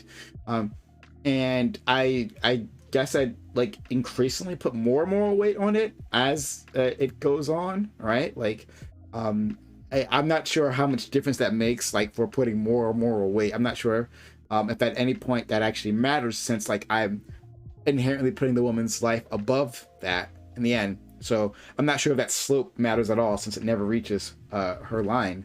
But to say that, like, you know, if we actually want to say it's her body, her choice, then shouldn't we mean it? Right? I It's don't her say body. that. So. Okay, Wait. fair enough. I'm not putting that in your mouth. But yeah. go I'll ahead. say that. But No, it's I know not Katie her would, but I don't choice. hold that position. It's her body, her choice. Sure, it's not her choice to kill like a third trimester baby. That's not what her choice summarizes it. What her choice is whether or not that baby is dependent on her, not what happens to the baby. She doesn't get to execute the baby just because she doesn't feel like having the baby. Wait a minute. What? Why not? The previously could. What do you mean? I guess why I could not? ask a different Because it's a question. human. Why an abortion instead of, for example, maybe inducing a really premature birth and allowing that child to be adopted or put into the foster care system? Because it's viable at this point. So I'm not understanding why we would be like, yeah, just abort it when we can like literally sustain its life outside of mom now. So she can still make that choice without. Yeah, sorry. Like I said, I don't know the birthing experience, but what I've heard of it is just very painful. Can leave you lots of damage for weeks or months afterwards. In addition to the lifelong trauma of all the pain that you go through during the process. I don't think any woman has a responsibility or an obligation to go through that if she doesn't want to keep the baby. I agree with that. I agree with that part. With the trauma, especially, let's say if this was the classic example, the child of a rapist, right? That giving birth to that child is a special sort of trauma that I wouldn't want to put a woman through. If she doesn't want to go through that, then I wouldn't want to do that. But why the extraction. But I'll just finish with that. No, I'm gonna write it down. The idea of extraction, to say that, like, okay, instead of that, we'll do extraction, try to save the child's life. I'm okay with that too. That's fine. That's okay. If we're gonna give that option to people, that's fine. But at the same time, though, going back to the rapist thing, like, will that make any difference to a woman, right? Like, if you're extracting it, like, prematurely. In that case, I'm not sure. Like, Okay, well, I'm first of actually all, we not can sure. make like specific. We can make like that's very niche. Most people that we're discussing right now, I think we were speaking generally. Like we can talk like that like specific niche scenario, and I think there's like definitely like special rules potentially that can mitigate that, generally speaking. But I'm actually not sure I'd be pro that. I'm just saying that I will be willing to discuss that in more detail. But if we're just speaking generally, and like third trimester is really easy to talk about because most people by far would argue that a baby at a third trimester or a fetus at a third trimester is like has gained personhood at some point. It's like way past that point. So it's not again we're dodging the personhood question. Um, I just don't really. Do you really see that the right to avoid potential trauma or pain of giving birth surpasses like um the the right of a human being to not be killed, especially when, unless except for like certain scenarios, there have been opportunities to like deny that fetus an ability to progress in its creation, right? So if a woman was denied abortion at like 2 months and then she was forced to carry the pregnancy, I might be on board, I might understand. But it's like if you got to a third trimester, I'm going to assume you knew, unless we're talking about fringe cases where you didn't know you were pregnant until your third trimester. Sounds So like a recent Prime, reality TV please. show. Well, I Go don't. ahead. Yeah, it's like I I'm don't very think. confused. I don't. I don't think you need to go to extreme as the rape thing. I think it could be something as simple as losing a job or a relationship breaking up, right? So even if you had access to abortion through the entire pregnancy, if your husband or boyfriend turns into an asshole at 8 months, and you find out he's cheating on you or whatever, and you don't want to be attached to this person for the rest of your life, I don't think you should be obligated to go through the birthing process to get this thing out. You I can think. give it away. What I guess why is an I'd adult argue that if more- you choose. Oh, sorry. I was just going to ask, why do you guys think that an adult is more morally valuable than an infant? That's a good question. I would say, that's a difficult question. I don't know if I'd say more valuable than an infant, but more valuable than like an unborn infant. But at 24 Uh, weeks, if we just ask the mom, hey, can you go for like an extra week? Now this child can actually have an entire life. Like, yeah, there's discomfort for her, but I don't know, weighing like a woman's discomfort, like pregnancy can be that horrible. But to be honest, like I know people who have like full on water birth at home. Like pregnancy is varied. And I don't like what is the value of human life then at all? And like if we're not willing to confer it to a biologically viable 26, 27, 28 week old infant, why do we confer it to other individuals? well, because they're relying on the mother for life at that point. Now, if you could just like teleport this thing out of her, sure, go for it, right? But given that what we're talking about is inducing pregnancy, and in some cases like a C-section, even, right? But even if you were like to induce pregnancy, that requires her to potentially go through a lot of pain, a lot of physical trauma, lingering physical trauma. And then she's got the mental burden for the rest of her life of knowing that somewhere out there is a child that came from her, right? And I don't really see a good reason to obligate her to go through that. Yeah. No, that's a So bit harsh. maybe more simply, can we abort a 2-week-old baby? Can we smother it, kill it if the mother's like, oh, my husband just left me, time to smother the 2-week-old baby? So it's born, normal birth, everything's the same, right? Passed through the birth canal of the mother's full consent. Husband leaves 2 weeks after birth. Can she smother the baby or maybe legally euthanize it? No, because at that point she's already gone through the trauma, right, of giving the birth. So there's no like physical pain necessary that she could drop it off at a fire station or something. So do you value the trauma of the birth to be more significant than the fact that she'll be attached to this baby that she didn't want? Like, which one do you hold to like a higher? I think it's both. I think pre-birth, I think she has a right to want to avoid this physical pain, and the damage done to her body through the birthing process. And I don't think we have the right to force that on her.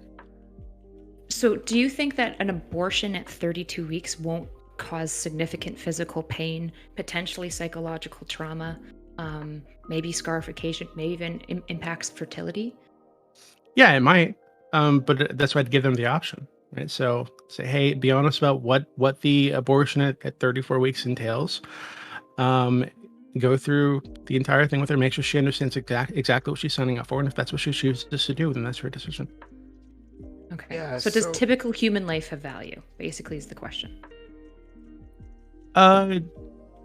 Usually, I think it has value if we give it value.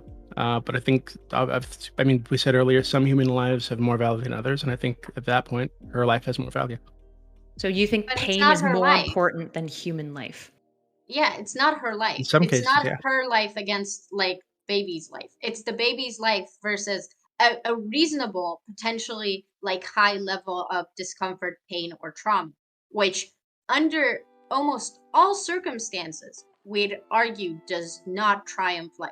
This is honestly, this is very uncomfortable arguing from the other side. I'm not very happy. Welcome to the with dark how this- side. No, I'm not. Welcome to the anti-woman side, all right? Uh, We hate women over here. Just kidding. Doobie, it's tough. You and I being male feminists, right? Arguing against these ladies. Look, being more pro woman, right? Like it's tough sometimes, but like it's a job that it takes a man to do. I think. Go ahead. I'm always saying I respect and appreciate all women, and nobody ever believes me. So this is like, Except for if they're like 9-month-old baby women and they're like right before the birth canal, and then you can okay, whatever. I'm sorry. But That's okay, fine. hold on. I want to jump into this. So I think that I more or less co-sign what Doobie said. I think there might be some differences between me and him. A little bit of daylight there, but still, like I think I'm being consistent here, right?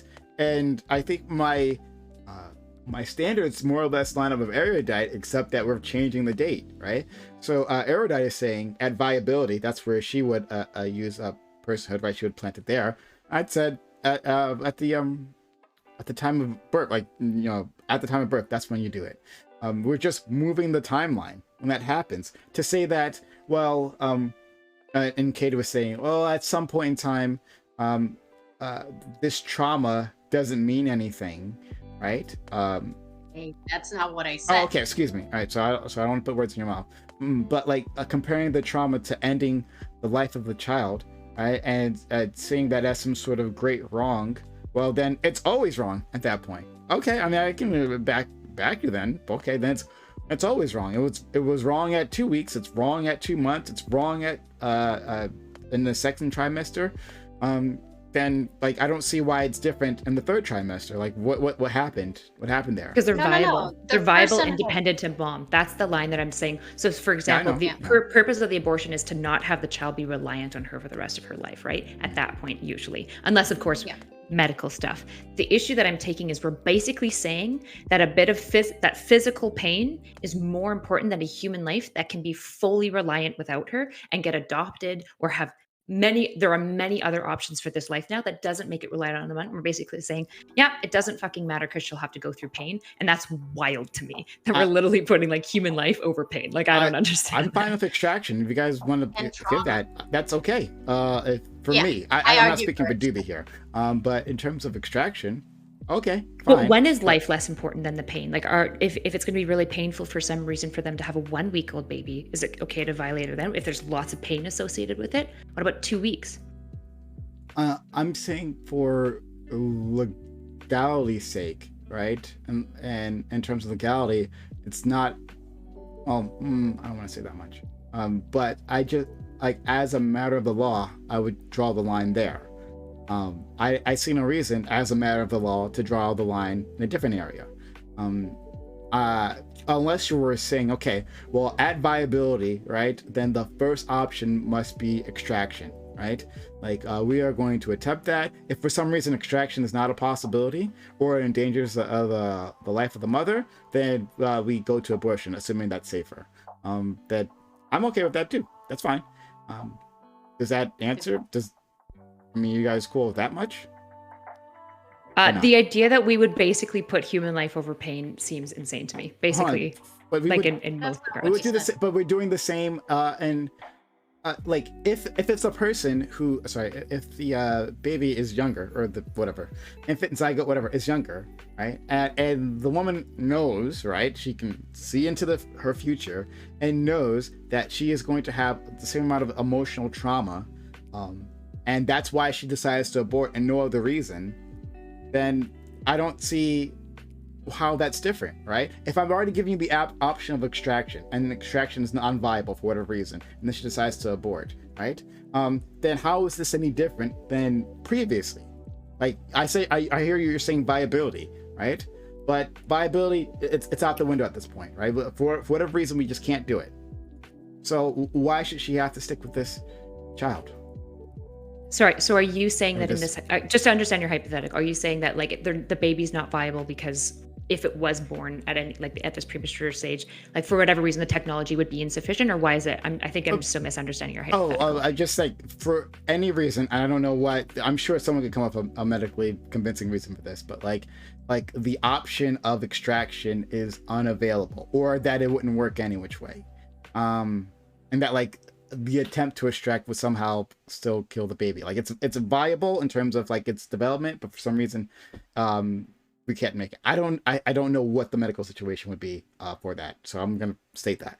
But if that's the case, right, just go along with me.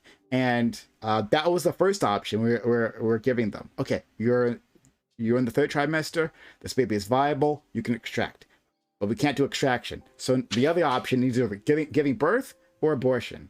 At that point, I don't see why abortion is any different than occurring in the second trimester or in the first trimester. The reason they're not going to do it is either for some economic pain, emotional pain, or whatever, right? That's why they're getting rid of it at this point in time. So why is it different at this point? So if the baby is never going to be viable, it's different because it's never been, like in the case where we like somehow know that it's never going to be viable. No. It's okay, I'm not saying it's never going to be viable. I'm not saying that. I'm saying the sorry, baby I'm is still viable. misunderstanding you. I'm saying that okay. So there's an extraction process. We're calling extraction different from birth, right? We're drawing a distinction here. Yeah. Okay, right. Extraction is different from birth. I'm saying the extraction process, whatever that looks like, and I imagine there's multiple ways you could do that. Like for whatever reason, is an unavailable option. Okay, so that's the preferred option. That's what we give to the woman. Are we following me so far? Baby Extraction is already viable. Yeah, the baby is already viable. There's a viable baby, and now we have tried it, like she wants it, they need it out, and like extraction is not a possibility. Without killing the baby. Okay with it? Yes. Are you now okay with it? Right. So medical interventionalism, I would say in general, yeah, I would be willing to say that is an exclusion to the rule. Why? Why? Yeah, why? Because if I'm understanding, I think I'm getting really stuck with your hypothetical. I'm probably distracted in part, but why is it? So in the case where you have a baby where extraction is going to kill it, fuck, I'm still misunderstanding. I don't know why I can't understand this fucking hypothetical. I don't know why my chat is literally screaming at me, and I'm like, I don't get it. This is like my most brain dead moment ever. Okay, so the extraction, I'm gonna write it down. Yeah, go ahead, Katie, while I listen. And then after that, Doobie. Doobie, do you want to go? It's fine. Well, I was just wondering. So if viability is the cutoff, right? Why not just wait? I'm sorry. Why not require women who want an abortion at 3 or 4 months to wait the extra month so that it can be extracted? Or so that they can go through, like, induce birth at 5 months or 6 months or whatever it is. It seems like we get into like a really fuzzy area where if we think this is a life and we're talking about ending a life, if she were to wait an extra 30 days, you might be able to save this life. Why wouldn't you require her to do that? Yeah, what difference does that make? Okay, yeah, I would require her to do that. Absolutely. Oh. Okay. Yeah. What would be the cutoff? What about like 1 month? Then there is no cutoff at that point. Yeah. Yeah, no. Just make them wait until like a woman gets pregnant. Like the straw man of this argument is a woman gets pregnant she applies for an abortion, they tell her carry it for 4 or 5 months, and then at 5 months we'll strap. Right. Unless you have a cutoff, in which then Prime and Doobie would jump at your throat and be like, why that cutoff point? I think we're getting stuck. Like, it feels like we're stuck at two different, like, arbitrary lines. Basically, like, if basically waiting 30 days would allow the child to be viable, I'd prefer after a certain point. So if after a certain point, right? So I've already said first trimester, I'm comfortable with those abortions. I don't value them as a certain level of life. Second trimester, I think is... Now I'm going to have to do the math, but basically up until 24 weeks, I'm comfortable with abortion overall. After that, I think in this hypothetical, you're saying it's past the age of viability, but for whatever reason, extraction is not possible, right? We can't get the baby out safely at 24 weeks. So she'd have to maybe last another 2 to 4 weeks potentially before she could safely birth it. Am I understanding you now? Yeah. And Okay, there's two perfect. different scenarios. We here. did Doobie has another scenario, just to be very clear. He's talking about something else, but yeah. Okay. That's probably where I'm getting mixed up, as I think I'm trying to put both of these scenarios together. Okay. Fuck, we did it. I understand your hypothetical now. Okay, so after 24 weeks, if she has to only wait like 2 to 3 weeks, absolutely, I think that we should ask her to wait those 2 to 3 weeks. I think even in this case, you should probably try to compensate so that the baby can be born viably. Yeah. But I'm not comfortable before the 24 weeks because, like, in this hypothetical, there's probably some specific reason as to why it's not possible, and then later it is, right? If we had the foreknowledge of at 24 weeks, if she waits 4 weeks, it's only maybe a 25% probability that the baby would be safely extracted. Okay, at that case, now I think that that's a medical anomaly, and so absolutely, we should probably consider a medical abortion. But you're killing a child, right? Like. So I don't understand if you're putting in my scenario. And remember, my scenario is different from Doobie's scenario, though we can explore. I want to explore Doobie's scenario as well. But my scenario in which we give them the extraction option in the 3rd trimester, and the 2 options that are available now, right, are abortion and a natural birth because extraction is unavailable. That, like, why you would ever, even for a medical exception, do that, because you're still killing this life, right? I don't know why that's different in the scenario that I've made, like at 2 months versus 6 months versus 7 months, I guess. Why it changes that point, but maybe it might be just too much to like focus on this. Maybe we should just move on. That's fine. You want to say something, Katie? Yeah, I think we also have been talking about viability, but there's kind of like, so I was on board, generally speaking, but I just said, so 24 weeks is like 6 months. There's a period of time there between like 3 months and 6 months of roughly 2 months, which I think, Erudite, if I'm getting the vibe that you're saying, you'd be comfortable asking women to wait that out, I assume? If the baby would be viable. Yeah, absolutely. Yeah. So I'm 100% not okay with that. And the reason why it was so easy with the like 3rd trimester example is because their personhood and viability are pretty much confirmed, and it's very easy. But like extractions at like 4 or 5 months, or like even we're talking about like a 6 months extraction, like calling that viable, sure, it's viable, but like that's a hard, like not all babies come out like fresh and clean out of that type of experience, you know, like babies pass away like when they're born at 7 or 8 months. Like 6 months is really fresh, it's really new. So even when we're talking about viability, and like this kind of relates to what Doobie was talking about earlier, when we're extracting a baby that is like 6 months old, it is potentially going to have many deficits, physical and mental, like for the rest of its life.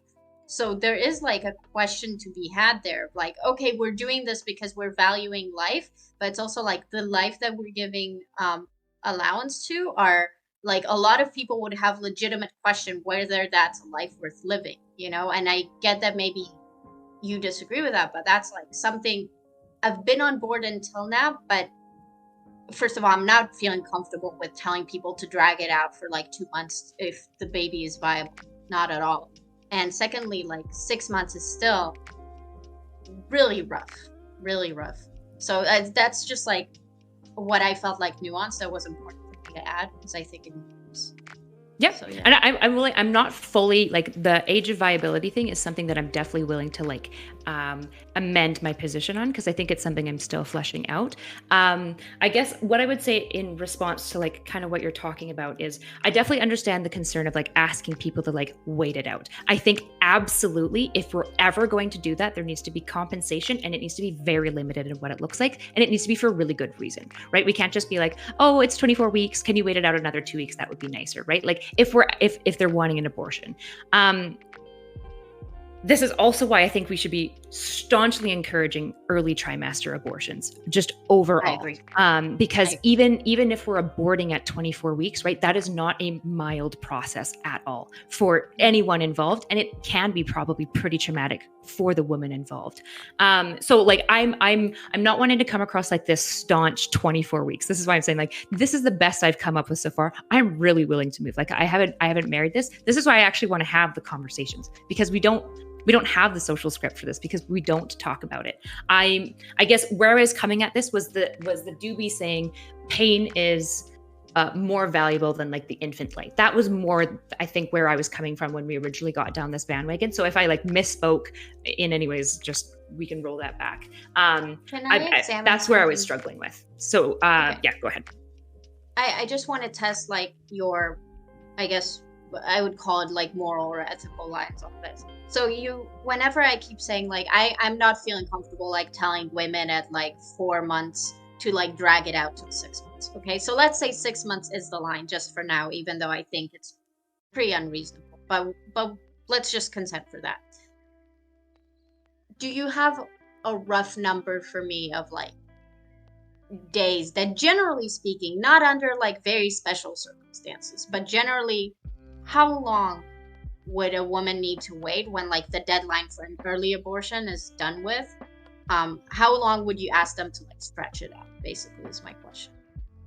Because I'd have a real big issue with asking women to stretching it out, especially in months where there isn't viability and like viability is super questionable and Right. So if we can say like they've got I don't know the percentages, right? So say perhaps that a child has like a 50% viability at 6 months. Let's just give it really rough numbers that are not necessarily born in reality, right? At that point, I think if the woman asks for abortion, we should say, so what we can do is induce birth. The infant will have this percent possibility of living. Is that something you're comfortable with going forward? Legally, we cannot abort it and end its life now. We have to give it the chance, basically. I think that I'd be comfortable with that.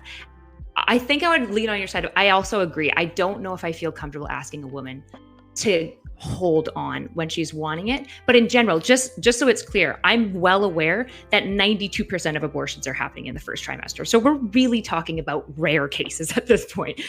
Just before anyone starts being like, Erudite hates abortion. That's not going on. Most abortion happens in these circumstances that I think everyone on the panel is agreeing with. We're getting into like the nitty gritty just for chat because I see people screaming now being like, oh, everyone hates abortion, which is not happening.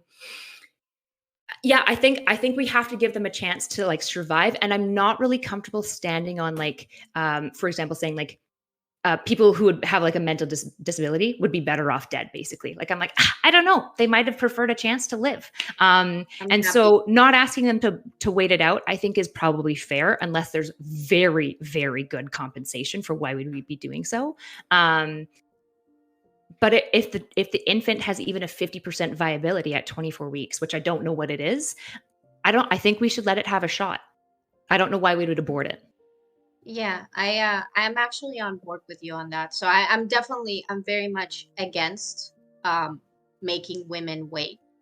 Absolutely, which you said you generally are too, and I think that's good. The most difficult thing about my position and like where I stand on this and like in terms of extractions and stuff like that is really that period of 4 to 6 months where there's a big ethical question. Um, and I feel always really uncomfortable talking about it, that I would try to induce birth. In cases where I'm not a medical professional, right? So if I sat down with a medical professional and they explained to me the difference between trying to induce the birth versus like the like Natural birth? abortion proceeding, Abortion. Yeah. no, but the abortion proceeding, and there's going to be a huge difference there in terms of what the woman goes through, I might have to like slightly adjust my position, but I'm pretty sure that from a certain size of the fetus, you have to give birth anyway. So Yeah, that's true. Well, sort of. I think that like it depends. I think now they're moving towards that because they used to like cut up and stuff like that, but I think they are moving away from that probably for a multiplicity of reasons, like both like injury to like the uterus, but also like probably some of the trauma of giving birth to like chopped up baby parts is like probably yeah. not a super fun time. So basically what I'm saying is that my position might be amendable depending on how difficult the procedures actually are, but I generally want to do the same as you. And even though um there are viable, well, I don't want to say viable because again it lends credence to this thing of like, oh, people with mental disabilities, well, what life is that anyway, we shouldn't birth those.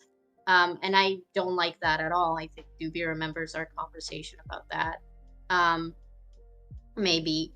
So I'm actually on board with you on this, so I'm happy I asked. Would we And be now I comfortable guess asking a woman wait a week? So say if we said if you wait a week, this infant's possibility of living will go from 25% to 80%, something like that. Let's say it's a really extreme case. Would we be comfortable being like, can you wait a week? wait a week for from 25 to 80, yeah, I'm fine with that. I mean, what? If the viability is, wait, the viability is 85, it's not 100%. No. What? No, it has to be. What, Doobie? What? Should I dodge? No, I'm just wondering. I'd like to ask you guys a couple questions. Yes, please. But Katie, finish answering your. Do you done answering? And then we'll get to Doobie. I'm trying to make sure I understand. So for 25 to 85, so it's not even full viability, and even when we speak viability, assuming that we're still talking about like 6 months, I would have to hear. It would have to be like a person, like a committee, like running through that, and like certain, if the woman is in good health, if she can afford it financially, it's like I would need a review. Like I can't give like just an answer because I would be comfortable with it under some scenarios and very uncomfortable with it under other like circumstances, not scenarios. So I think with these stuff, especially stuff that have to do with like life, there's going to need to be a lot of ethical committees like running this stuff, right? I think that just makes sense. It's not just going to be a bunch of like regulations and you just go through. There's going to be a lot of exceptions, and those will need to be discussed. So I think that's just not something that I can answer without knowing like specifics, I guess. Doobie? Sorry, I was sending somebody a meme. Okay. Basically, I'm just trying to like bounce this idea around in my head. So, I said earlier that if somebody attacked a pregnant woman at 5 weeks, 10 weeks, whatever it is, right, and like very early on in the pregnancy, and caused her to have a miscarriage, I would want that person charged with homicide, right? For ending this life that she didn't want ended. Katie, I know you disagree with that. But that has me wondering, like, Erudite, I don't remember what you said earlier to that, right? So somebody attacks a pregnant woman with the intention of, forcing a miscarriage early on in the pregnancy. Do you think they should be charged with like homicide, or I think in California it's like infant homicide. I'm sorry, fetal homicide is what it's called. Yeah, fetal homicide would probably apply for anything over 9 weeks, I believe. Okay. Would be my guess, because fetal means over 9 weeks. That's just so we're clarifying numbers and stuff. Yeah. So I'm just, because that seems strange to me, because if that would be like some sort of homicide, then why wouldn't we tell a woman who comes in at 9 weeks wanting an abortion to hold off for 5 months, right? Hold off for 4 or 5 months so that we can extract this life, without aborting it. If there's some value there, right? Mm-hmm. Basically, I think it's a good question, right? And to be very clear, just really quickly, so I'm gonna in cases of like rape, I can understand, not wanting that, right? But if it were like this person got pregnant, meant to get pregnant, and at 9 weeks, 10 weeks, something happens and they decide not to have this baby that they were intending to get pregnant with, I think if viability is the line, why not just force them to wait till viability? Like it just seems, if there's some value in that life. Because I think as you're getting longer for ask, you're asking for more, right? Asking somebody for 1 week versus asking somebody for like 5 months is a difference in ask. And I think it's actually fair to like raise basically that like proportional difference. This is why I said, like, I think we actually have to confer personhood at some point. And it is fundamentally going to be somewhat arbitrary, right? We've all acknowledged that there's going to be an element of arbitrariness to it, which is why I'm willing to say viability seems like a pretty good line. I'm also not married to it, right? So like, as far as like is it homicide here and not here? The reason why it's homicide in the case with the woman who loses the child she wants is in part because she wants the child. The reason why we wouldn't charge a mother aborting a child for like homicide is because she expressly does not want the child and it's under the age that we're like not concerned about. So it's a case of harm reduction in this space. Is this somewhat arbitrary? Yes. It's about like, basically this is why this conversation gets tricky, right? Is because there is an element of arbitrariness. I just don't like the line of pain, basically, and like birth canal being the line.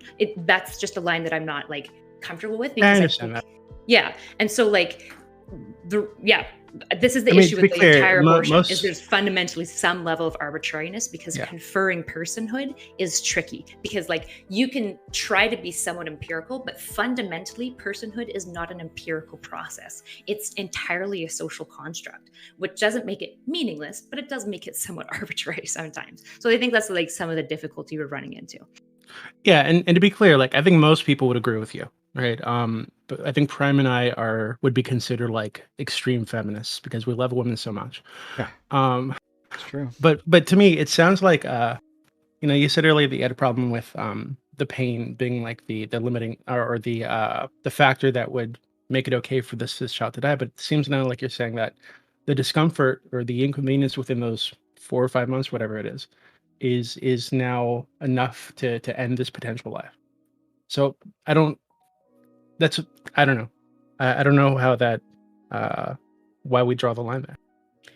Basically, it's if there's a reasonable belief that a fetus would have been a person, we can operate under the assumption that to the mother, the baby was a person and it would have been a person, so we can charge with the homicide. Whereas for a mother who's always been intending to abort and doesn't want the thing, we can reasonably assume that it wasn't going to be a person to society or to her, and therefore like we remove it. So like, yeah, it's somewhat arbitrary, but I think it's like the best I've come up with at this point. And if someone comes up with a better idea, I'm super open to it. Like, I'm not married to this idea. I just want to see like improvement overall of women's lives, and also us not dismissing wholly the value of some level of like infant life.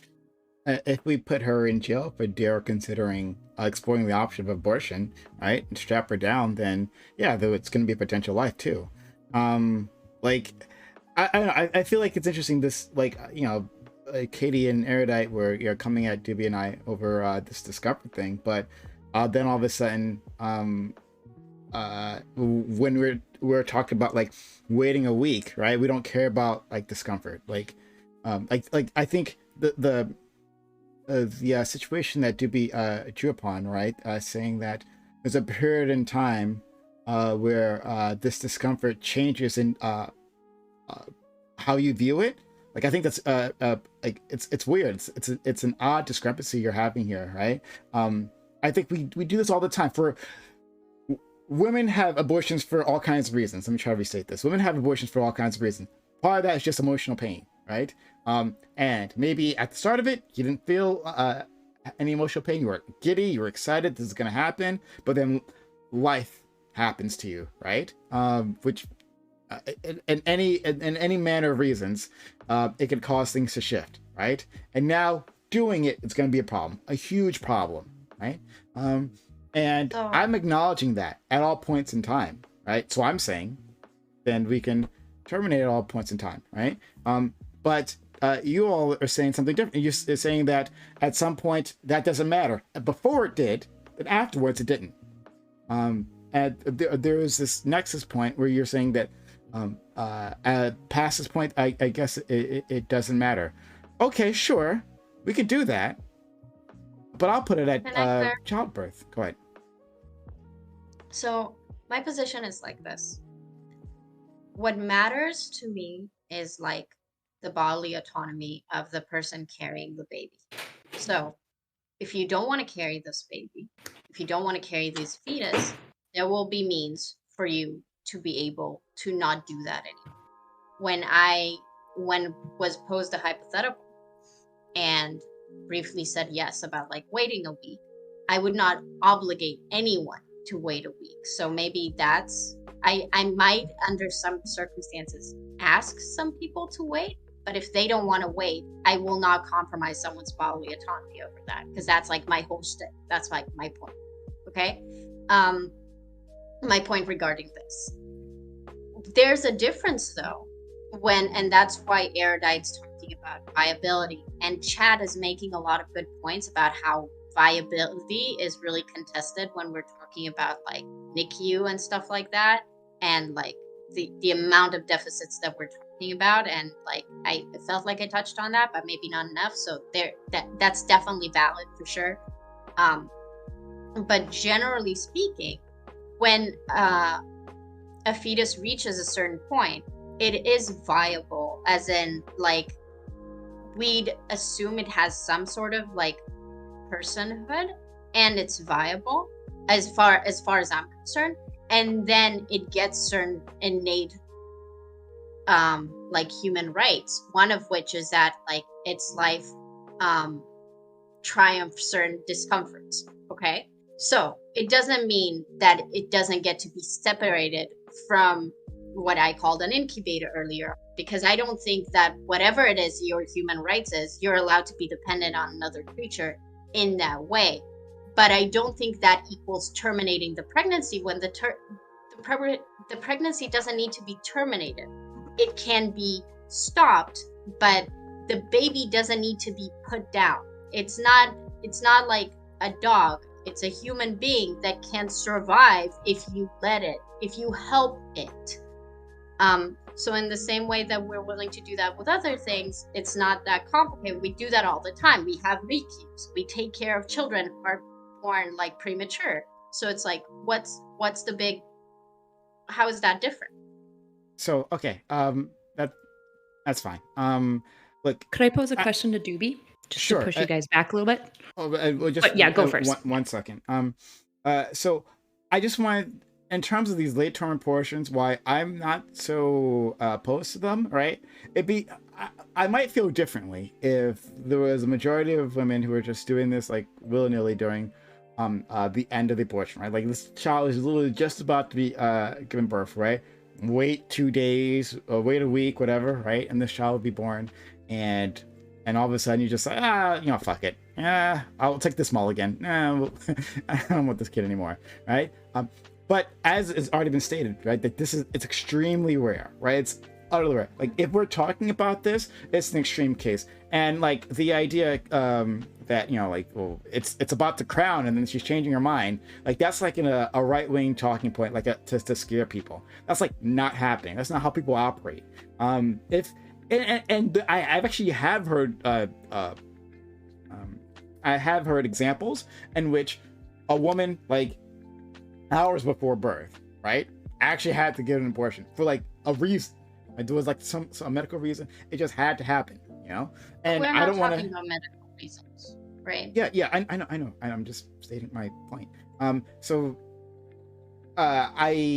what I want to give is as many options as possible to that, and I think everyone here wants to do that too, right?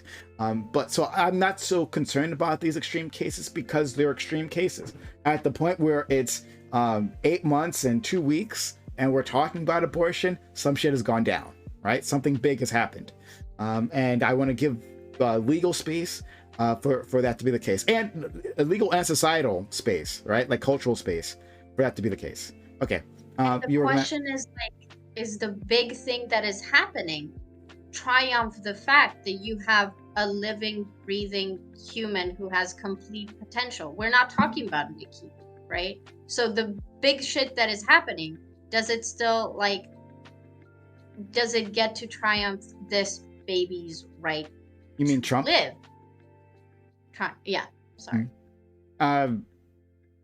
Yeah. It might. Yeah, probably. It does. But like we can talk about that later. Erudite, you want to ask a question? Yeah.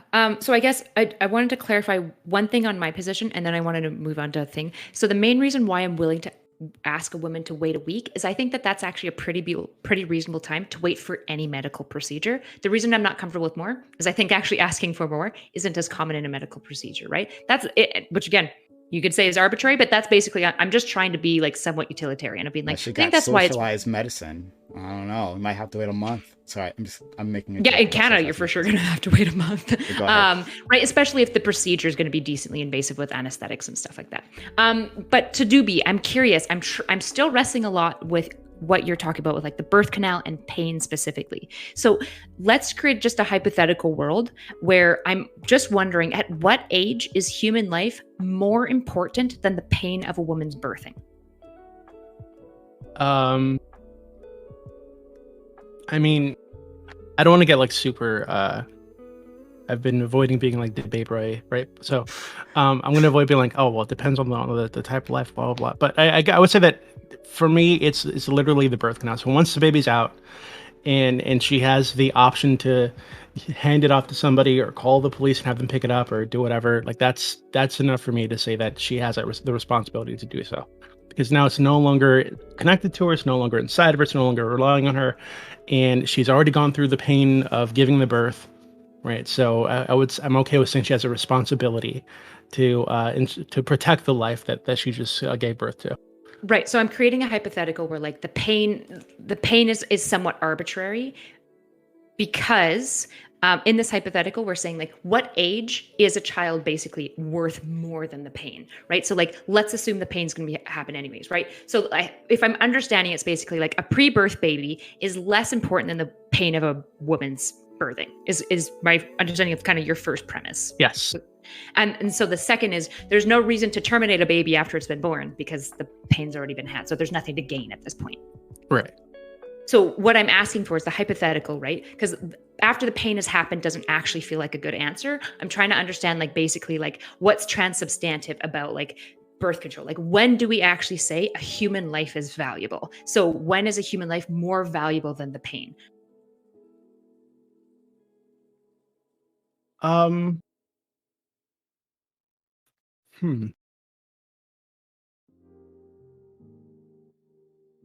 Yeah, I don't know. It's a really weird line to draw. Because I mean, if she were like, even this hypothetical, right? She were to give birth, and she had pain afterwards for some reason. She had like some ghost pain from the birth, right? Like, would that be enough to end this baby's life because it's causing her some kind of like even like emotional or like mental trauma? Right? Just knowing that it's out there. Severe postpartum, whatever it is. Yeah. Yeah, I don't know. I think I'd have to stick at the, once it's out of the birth canal, once it's outside of her, if she had no, not even if I think that like I think once it's out of her, she again yeah, she could have postpartum depression. She could have some kind of mental trauma. She can have like Yeah. So like, how old does a all baby this have to stuff. be before we're saying like, that Literally, baby more than the woman's pain, like literally 7 months? as it's coming out of her. At literally like, as it's coming out of her. So Is at when that point happens. afterwards, if it continues to create like a massive amount of pain, 1 second old is old enough to be worth more than the Yes. woman's pain. Okay. Yeah. Yeah, I'd say so. And it's like an arbitrary line, but I feel like all these are really arbitrary lines. It's all very fuzzy.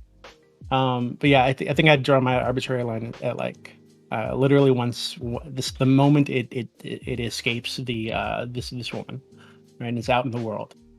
I would say that point, and you know, her pain is less important than this baby's life. Is that because it's become a citizen at that point? Yeah, it's like a separate entity basically, right? So no longer connected to her, no longer within her, no longer relying on her for sustenance. It's a separate thing.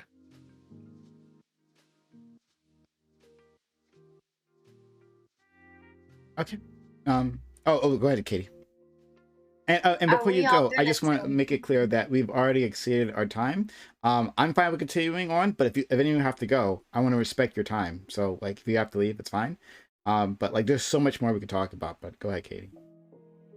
Are we gonna each say before people might be leaving what's our threshold for personhood is? Keep going. Yeah, please. I don't know. I'm asking because you said there was a lot of stuff we wanted to talk about. I I'm have so much I want to talk specifically interested about. I in really Erudite's, want to. We might even have to make a part 2 of this at some point in time. But because there's so much more I want to talk about. But go ahead, Katie. You want to say something? I already asked the question. I want to hear Erudite's threshold for personhood. Oh, my threshold? I said age of viability, still 24 weeks. I haven't moved a ton off of that, other than saying I'd be willing to also ask a woman to wait a week. So I probably just moved more conservatively on that. Maybe I'll adjust it. I don't mean personhood as like legally. I mean as in, when do you think a human being is a person? I would so morally, honestly, I'd be willing to say like all the way back to basically like implantation. I wouldn't be comfortable before implantation because like actually most like zygotes don't implant. But once implantation happens, it's just, I think that as a society, I'm also comfortable saying that we undervalue that life to a point. Yeah, I agree with you.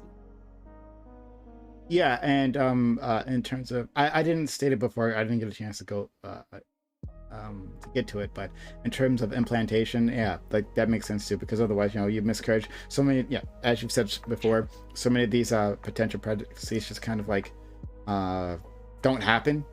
So maybe neural tube formation, like maybe more like 11 weeks, where at least like the brain's developing, because like if something goes really wrong and a brain hasn't even developed, it's really hard to confer at personhood, right? Because at that point it kind of is a collection of cells. So like and this is where like it fundamentally does, it's all somewhat arbitrary, but just because it's arbitrary doesn't make it not meaningful, because most things in society are fundamentally constructs that are arbitrary, but they're also deeply meaningful because we work our lives around it, right? So like this is why I'm really willing to like move on this and like think about it, and like I don't have like this firm stance or anything, and I wouldn't want to like shit on anyone for having a different stance. So like neural tube, maybe by the time proliferations happen, where we have like the 5 major vesicles of brain, which is like humans have 5, so that means that like they have a human brain now, like a real human brain. It's not like a frog brain or anything. That might be a viable time, so like 11 weeks. Sorry. Unless they have a cute hat in the uterus, and then also, immediate citizenship conferred right there. Yeah, I appreciate also that. Prime, I want a spot on the euthanasia panel if Erudite ever makes one, or if you're making one, please invite me. Okay, yeah, because I think it's super interesting. Then here's another question, and you can tell me if you want to explore this or not, because I think this is a really interesting one. It's because like when do fathers come in, right? Are we saying that they are completely separate from this at all? If the baby, especially at viability, has some rights, right? And like there is some more weight to protect it, right? And you have a protector at Oof. viability, right? That's a good. This is a really good question. Yeah. I Because don't usually we know. just exclude men from the conversation, but I think that's been a problem, right? The reality is that like men are still 50% of the thought piece, right? And like, especially if it's a child that they're vested in, they're part of this as well. Obviously, they have less of a vestiture because they're not carrying it. But yeah, I think men have been excluded from the conversation wholly, and I think that there's a problem with that. But I don't know how to solve it. So it's a good question that I'm willing to wrestle with you through. As long as there's grace for I might be wrong. I disagree that men has been excluded from it wholly. I think men are a big part of the conversation. I think that there are certain things that men are getting the short side of the stick on. Like, for example, me personally, I think that a guy should just be able to sign off the baby. They're just not having anything to do with it, and as far as I'm concerned, they're released from any moral, legal, and financial responsibilities from that baby if the mother wants to keep it. That's my general stance on it. But I definitely don't think men have been relegated out of the conversation. It's just like it's hard to have that conversation when the conversation is about like bodily autonomy of the woman, as far as I'm concerned. So I'd either want to hear more about what you mean with like men being like out of it, or just I guess clarification, Is that erudite? if that's okay. Is that to me? Yeah. It depends on like when we want to live in history. So like historically, men haven't just not been excluded. They've been the only ones conferring, right? If we go back to like 1920s when like women couldn't even vote, right? But when we move more to modernity, which is when like legalization of abortion even happened, when these like procedures actually even were developed, I think it's the 90s. I could be wrong, but I believe it's about the 90s that like the dilation vacuum method and the tube thing were made, and then I think the pill came out in like I want to say like 2000s. Since then, I don't feel like there's been. So it depends on what we're meaning by men included, right? As far as like men included as like writing the bills, being in parliamentary, obviously they've been included. But when I look more at like a sociocultural conversation, typically I hear people say like, well, men shouldn't have an opinion. It's not their body. It has nothing to do with them. And I don't know if that's the approach that we should have, because like Prime kind of said in the question, what do we do if we've got a viable baby? I mean, it's 26 weeks and the dad really wants it. Can he force the mom to carry it to full term so that it's as healthy as possible? Like, can he have any voice in these things, knowing that he will rear and take care of the child, right? Like, what do we do about this when there's an individual interested in keeping it? And right now the question is absolutely not no, but I'm saying, why? Like, what level of weight does a man's desire for the individual, for the child, essentially have? Because right now I think it's zero. I don't think it's zero, but in the same way that like for Prime and Doobie, like the rights of the baby never like exceeded the threshold of the mother, it's the same. It's because like in the same way that they were prioritizing the autonomy of the mother in that way, I don't think that any desire or willingness to take care of this baby can triumph the fact that the mother has to actually carry the baby. And also, I find that to be a very interesting like perspective, especially because a lot of men who are very interested in having like a piece of this discussion are men that are actually really upset that they wanted to abort the baby. You know, that's a much more common conversation than had the like men who desperately wanted to keep a baby and their mean girlfriend wouldn't let them. You know, the conversation often like circles around like men who didn't want to keep the baby and now they're obligated and now they're tied to it financially or otherwise. What? I think that's the simplistic look at it, but overall, it's a men's rights issue, right? Unfortunately, I'm the one that had to say that. But yeah, it's a men's rights issue, like that you get a say at all.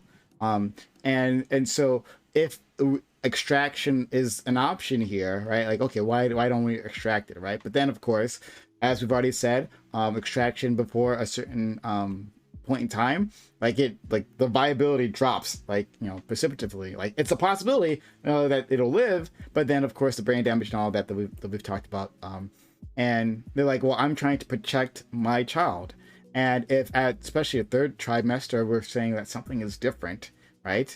I think this works well for my argument, because if I'm saying that childbirth is when all these things kick in, right? All these rights kick in at that point, well, then there's no problem, right? But then if you're saying at third trimester that there is some sort of difference here, well, then that difference should also extend to like the father, and how and his weight in this equation, right? We would say that a baby that's given birth, my line, that the father has plenty to say, right? And how that child's can be raised, you know, keeping that child alive, we'd say that. But if your line is viability, right, or third trimester or whatever, right? If it's that at that point, that this is a life that should be protected and has more weight over the pain of the mother, and that means that a father should be able to advocate for that child at that point, right? Go ahead. Can I clarify? So, okay. I don't think I've ever said, and I assume you didn't mean me when you said that, but I don't think a father doesn't have a say. I'm just saying that the say doesn't triumph the woman's ability to choose what to do with her own body, i.e. bodily autonomy. And the reason why that was different, speaking about the baby, is that, like, if we're choosing third trimester, because I don't really like the viability thing for the most part, is that if we're just relegating to third trimester, there is the element that now the right of the baby isn't like bodily autonomy or the right to have an opinion or really want a baby. It's the right to life. And even in human rights, we have like an order to it. There are very, very few things that triumphs a person's right to bodily autonomy. One of them might be another person's right to life, right? That's why my argument about like the trimester feels to me like it's a viable argument. So I'm not saying that the father doesn't have a say. It's just that in the overall like weight of the different rights that are going along, it just never crosses that threshold. I know you said that before. I get that. I'm saying, like, why not? It seems like, okay, so if we're saying that at some point the baby, right, the option should be to, you're saying, you and Erudite are saying that at some point, third trimester, right, at this vague point in time, that our first option should be protecting the baby, right, and you have a protector for the baby, right, that who advocate for this. Like, why shouldn't the father be able to advocate and have like legal weight to it behind it? Because we're essentially giving legal weight to the baby. So then why not give legal weight to the father, who's going to be the advocate, going to be the one who takes care of it? I understand for you that you're saying the moral line never gets there, right? It doesn't intersect. I think it's both of you. I think for both of you, but I don't know about the protector thing. I never went. I don't even know how to. I'm introducing it. I'm introducing it now. That's why I'm asking. I'm not getting it.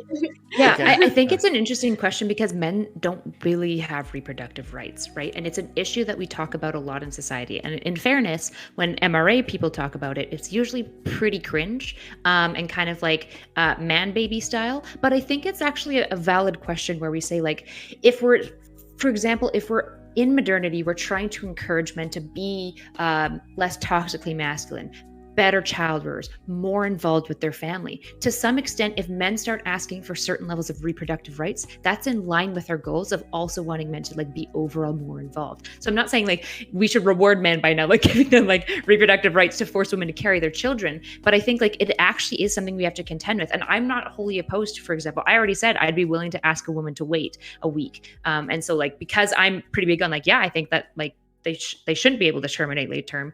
If a man especially step out and says, I specifically want to raise that child, I think like there can be legal weight of being like, going to go through the birthing process. You have nothing to do with it, right? And they would need to probably have lawyers involved, just the way that we like do custody battles to some extent. I think that's what it would probably come down to at like a at a legal standpoint is some sort of custody battle pre-child being born, with all the risks associated with it too, right? So if we say that he can't force her to carry it any longer, but he's willing to take on the high risks of a very early term premature birth, maybe he can like sign off on that and not expect anything of the woman. Like, I'm actually open to this idea. So I'm definitely willing to bite that, but that's probably not surprising based on my positions. Also, I have a question. When you say reproductive rights, do you just mean, because if we're talking about men's reproductive rights, like if you steal sperm, that's a crime and that's their reproductive rights. But if we're going to pretend like a woman carrying a baby is about like, to say going to pretend, I think it's exactly what we're going to be doing. So I'll say it differently.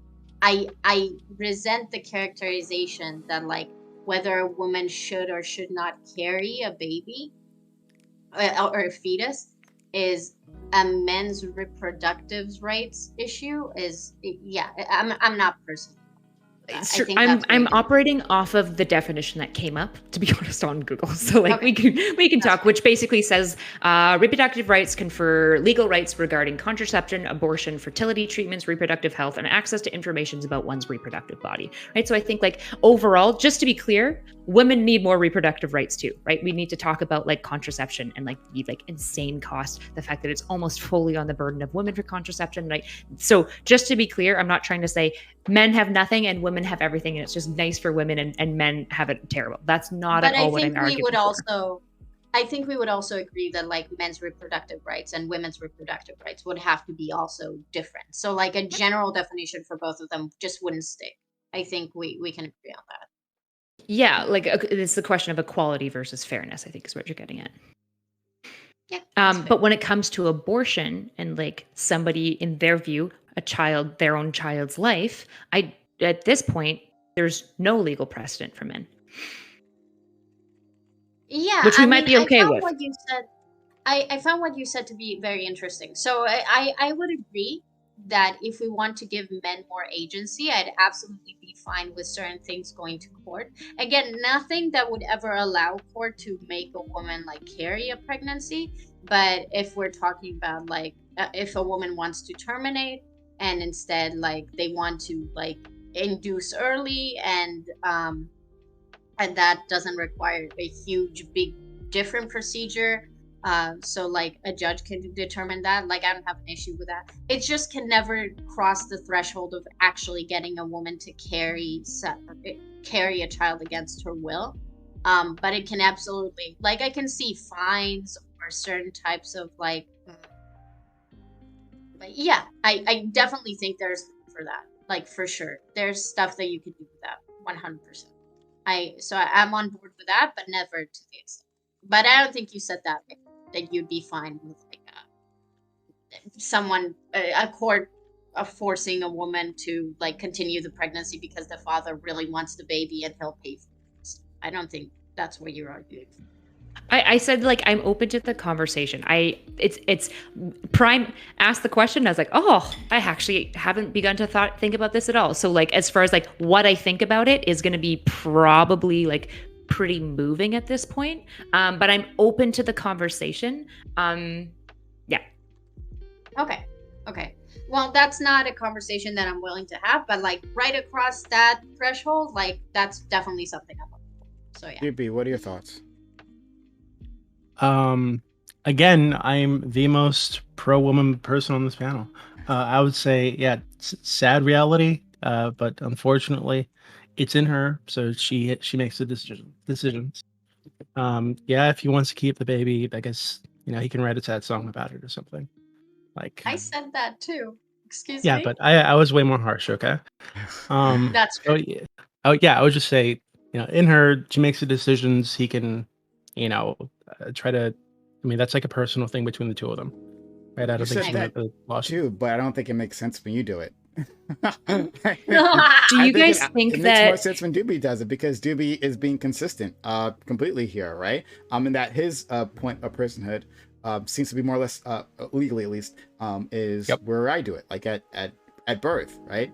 You are willing to confer that earlier, or at least legality or moral weight or whatever earlier than we are, Yeah, so that point you're basically talking about this woman killing this man's child that is a person that is like living. Yeah.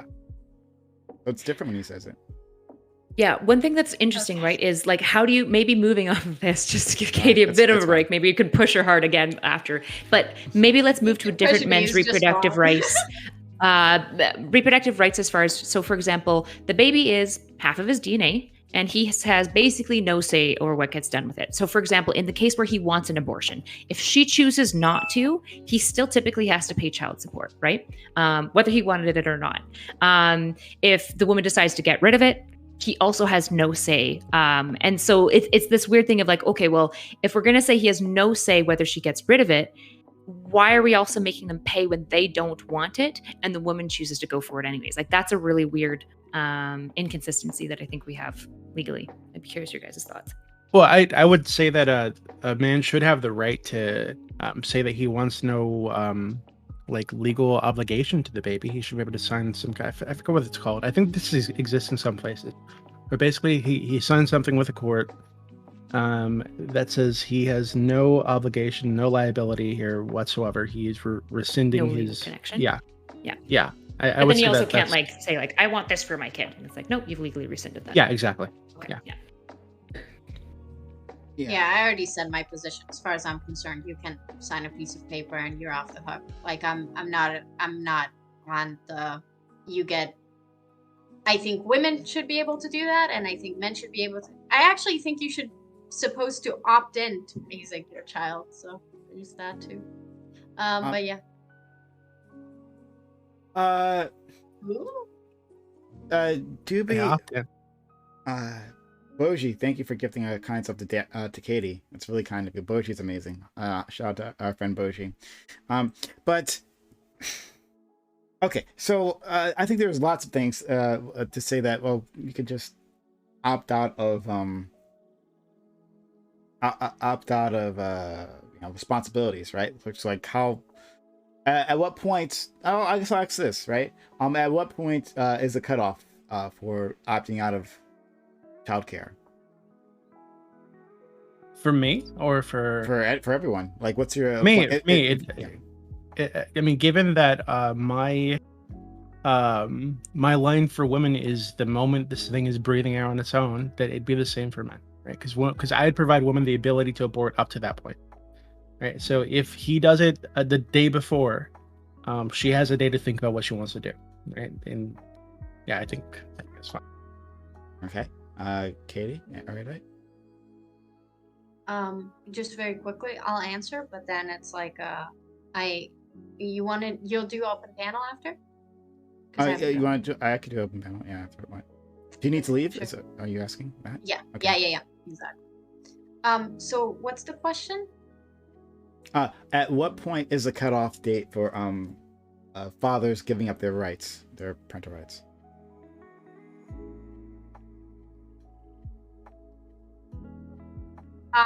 Just speaking from in terms of they don't want ties to the baby, less so in terms of what we've talked about a lot about the baby having rights and the protector thing, which I did not get and I would need more clarification on. Yeah, I'm with Doobie. Yeah. Hey, but now I don't get the protector thing. I don't get it. I need explanations on it. I'm very confused by it. Doobie? That's I don't know. I'm just kind of thinking it through before I criticize. 'Cause it seems like that'd be like a problem where, so at 7 months, the father has the ability to opt out of this baby, and the mother no longer has the ability to abort the baby, right? So it's like, Okay, so the reason why I gave a frivolous answer is because for me, you can opt out of a baby anytime you want, like whether they're outside of the. You can just give your child up. People do it all the time. So it feels kind of like a pointless question to me. Like, I don't really understand the difference, yeah, I can understand that, but I think if we're saying that women can't get an abortion at a certain point, they can't. You're basically saying they can't opt out. Who said that? Didn't you say earlier that you'd force them to wait like a week or something, or was that erudite? No, I would never say. I'm willing to. I said if it increased it by 80 cents, Katie said like yes, and then she redacted it and said no. Okay. No. Okay. Yeah. Erudite, give your answer to this, and then why don't we wrap it up since people have to go, and it'll only be three of us. Mine would be consistent, right? If I'm saying that women can't opt out at a certain date, neither can men. So like whatever date we decide. So I think I said 24 weeks. So I'd be willing to like just be pretty fair and equal, because I think like there you get into really hot water when the women cannot opt out, but the man still can. Like that's really shitty. And I wouldn't be comfortable with that. So I'd be fine at the same time and date, basically. Okay. And if he does it before then yeah, I think to some level maybe he has to pay child support or something like that. So this really needs a part 2 because I think there's so much more to cover, right? And we only had 4 people doing this, and actually turned to a really good conversation. But it's because I had like 4 extremely high impact, right, quality people here, right? Not quantity, we got quality here. So I'm very, very happy with how this discussion turned out. To my audience, we're gonna continue on with our open walk on panel right after this. Right, so we're audience members like you, yes, you sitting at home may participate. So if you, I know I saw the chat, you guys have all sorts of feelings on abortion. Really, who could have guessed? But if you want to come on and express those feelings, and I'm giving you space to do that in our open walk on panel. All right, I'm going to give an exit out to these people, but remember, we're still continuing on. We'll also hit that follow button. If you're here and you're going to head out, hit that follow button before you leave to my channel. We do this all the time. Hit us up. And come back in the future. Xpatient Social for my social media. I have Twitter where I tweet things, let you know when I'm doing stuff. Discord where we do everything heart and soul of the community. Want you to be a part of the community, join in our Discord, and then of course YouTube. If you missed anything, right, hit up our YouTube. That's where you find the VODs. Like, comment, subscribe, and consider becoming a YouTube member, supporting us that way by hitting that join button. Okay, all right. I'll start with Doobie, my man. Oh, actually, no, I'll start with Katie because she might have to leave immediately. Katie, thank you for coming through. Katie she does so much for me and this channel, and it means a lot. I just like want to constantly give her credit for that. So thank you, Katie, for coming through and like having a great discussion, a great back and forth. Yeah, I was actually like expecting it to be a lot more frustrating. I'm not used to being so on board with Erudite. It's been nice. Although I am slightly uncomfortable by the things we did get confused between us, but that's okay. It's been worse. That Katie though, it's like it's written. It's with a D, with a dat, and then Katie with 2 E's, and then Doe, D-O-E. I don't do panels as much, but I really like talking. So you can come join me and I'll talk a lot about things. So there you go.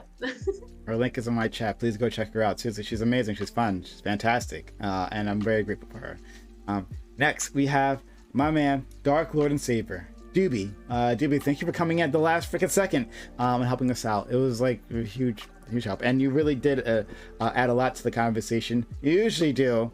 So I'm always so happy to have you. That's why I was easily like, let me reach out to Doobie because I'm in trouble because my other guests didn't show up. So thank you, Doobie. Yeah, thanks for having me on. I had a really good time. It's actually really heartbroken when you didn't invite me, so it's kind of makes up for it.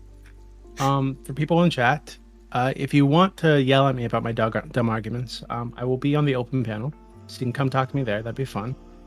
And if I'm not there, I'm probably in my Discord server, discord.gg/politics, or Erudite server or Prime server. I'm somewhere on Discord usually. I hang out in lots of places. So yeah. Thanks for having me on. Thank you, especially for Doobie for his Discord server in my chat. Last, absolutely not least, thank you, Erudite. This was so much fun to see the places where we did and didn't have daylight between us. I think there were some surprising lines that we drew. I think for all of us, we really surprising lines where people stood here. So this is great. I hope we can do this again sometime soon. I know you're very busy. I know everyone here is quite busy. But it would be great if we could have a part 2 on this because there's just so much more we can talk about. Yeah, my contract work ends in like 2 weeks, and I'm like triple booking myself, as you know, right now because I just have a lot of work to get done. But in 2 weeks, I'm gonna be like have nothing to do. So especially after then, please hit me up. I should have a much freer schedule and a much less triply booked schedule. Thanks for having grace with me over that. I'm really happy that we had how long has this been? 3-hour conversation about really difficult concepts around abortion, and like there was no screaming, there was no name calling, and there was no moralizing. There wasn't any of that dirty, nasty moralizing, which is like so nice because I feel like I fleshed out my opinion more. I think Doobie's position is terrible. I was moralizing internally, to be clear.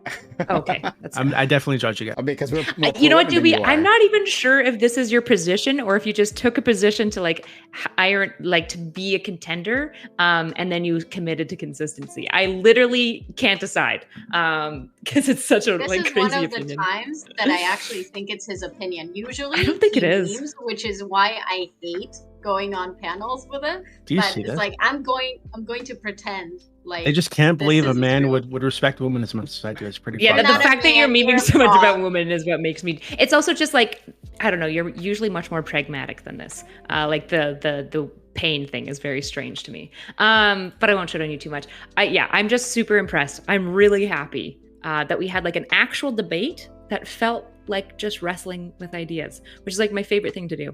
I feel like it ironed out more of what I view, and helped maybe like point out flaws in my view as well, which is always super helpful. That's kind of what debate ideally should be. So, yeah, thanks for having me on and doing such a good job, Prime. Good questions. Oh, thank you so much. Thank you. I really do appreciate that. As long as we can all, I mean, like the one bit of name calling we can do is to call me the top feminist here, right? The number one pro-women individual, I think, right? I think I proved that, right? Doobie may be thinking it, but that's me, right? Oh, okay. Right? Yeah, that's fun. Right, Look. the top pro-woman lover, that's me, right? I don't know. I don't even think this is Doobie's position. So for sure, you can have number one.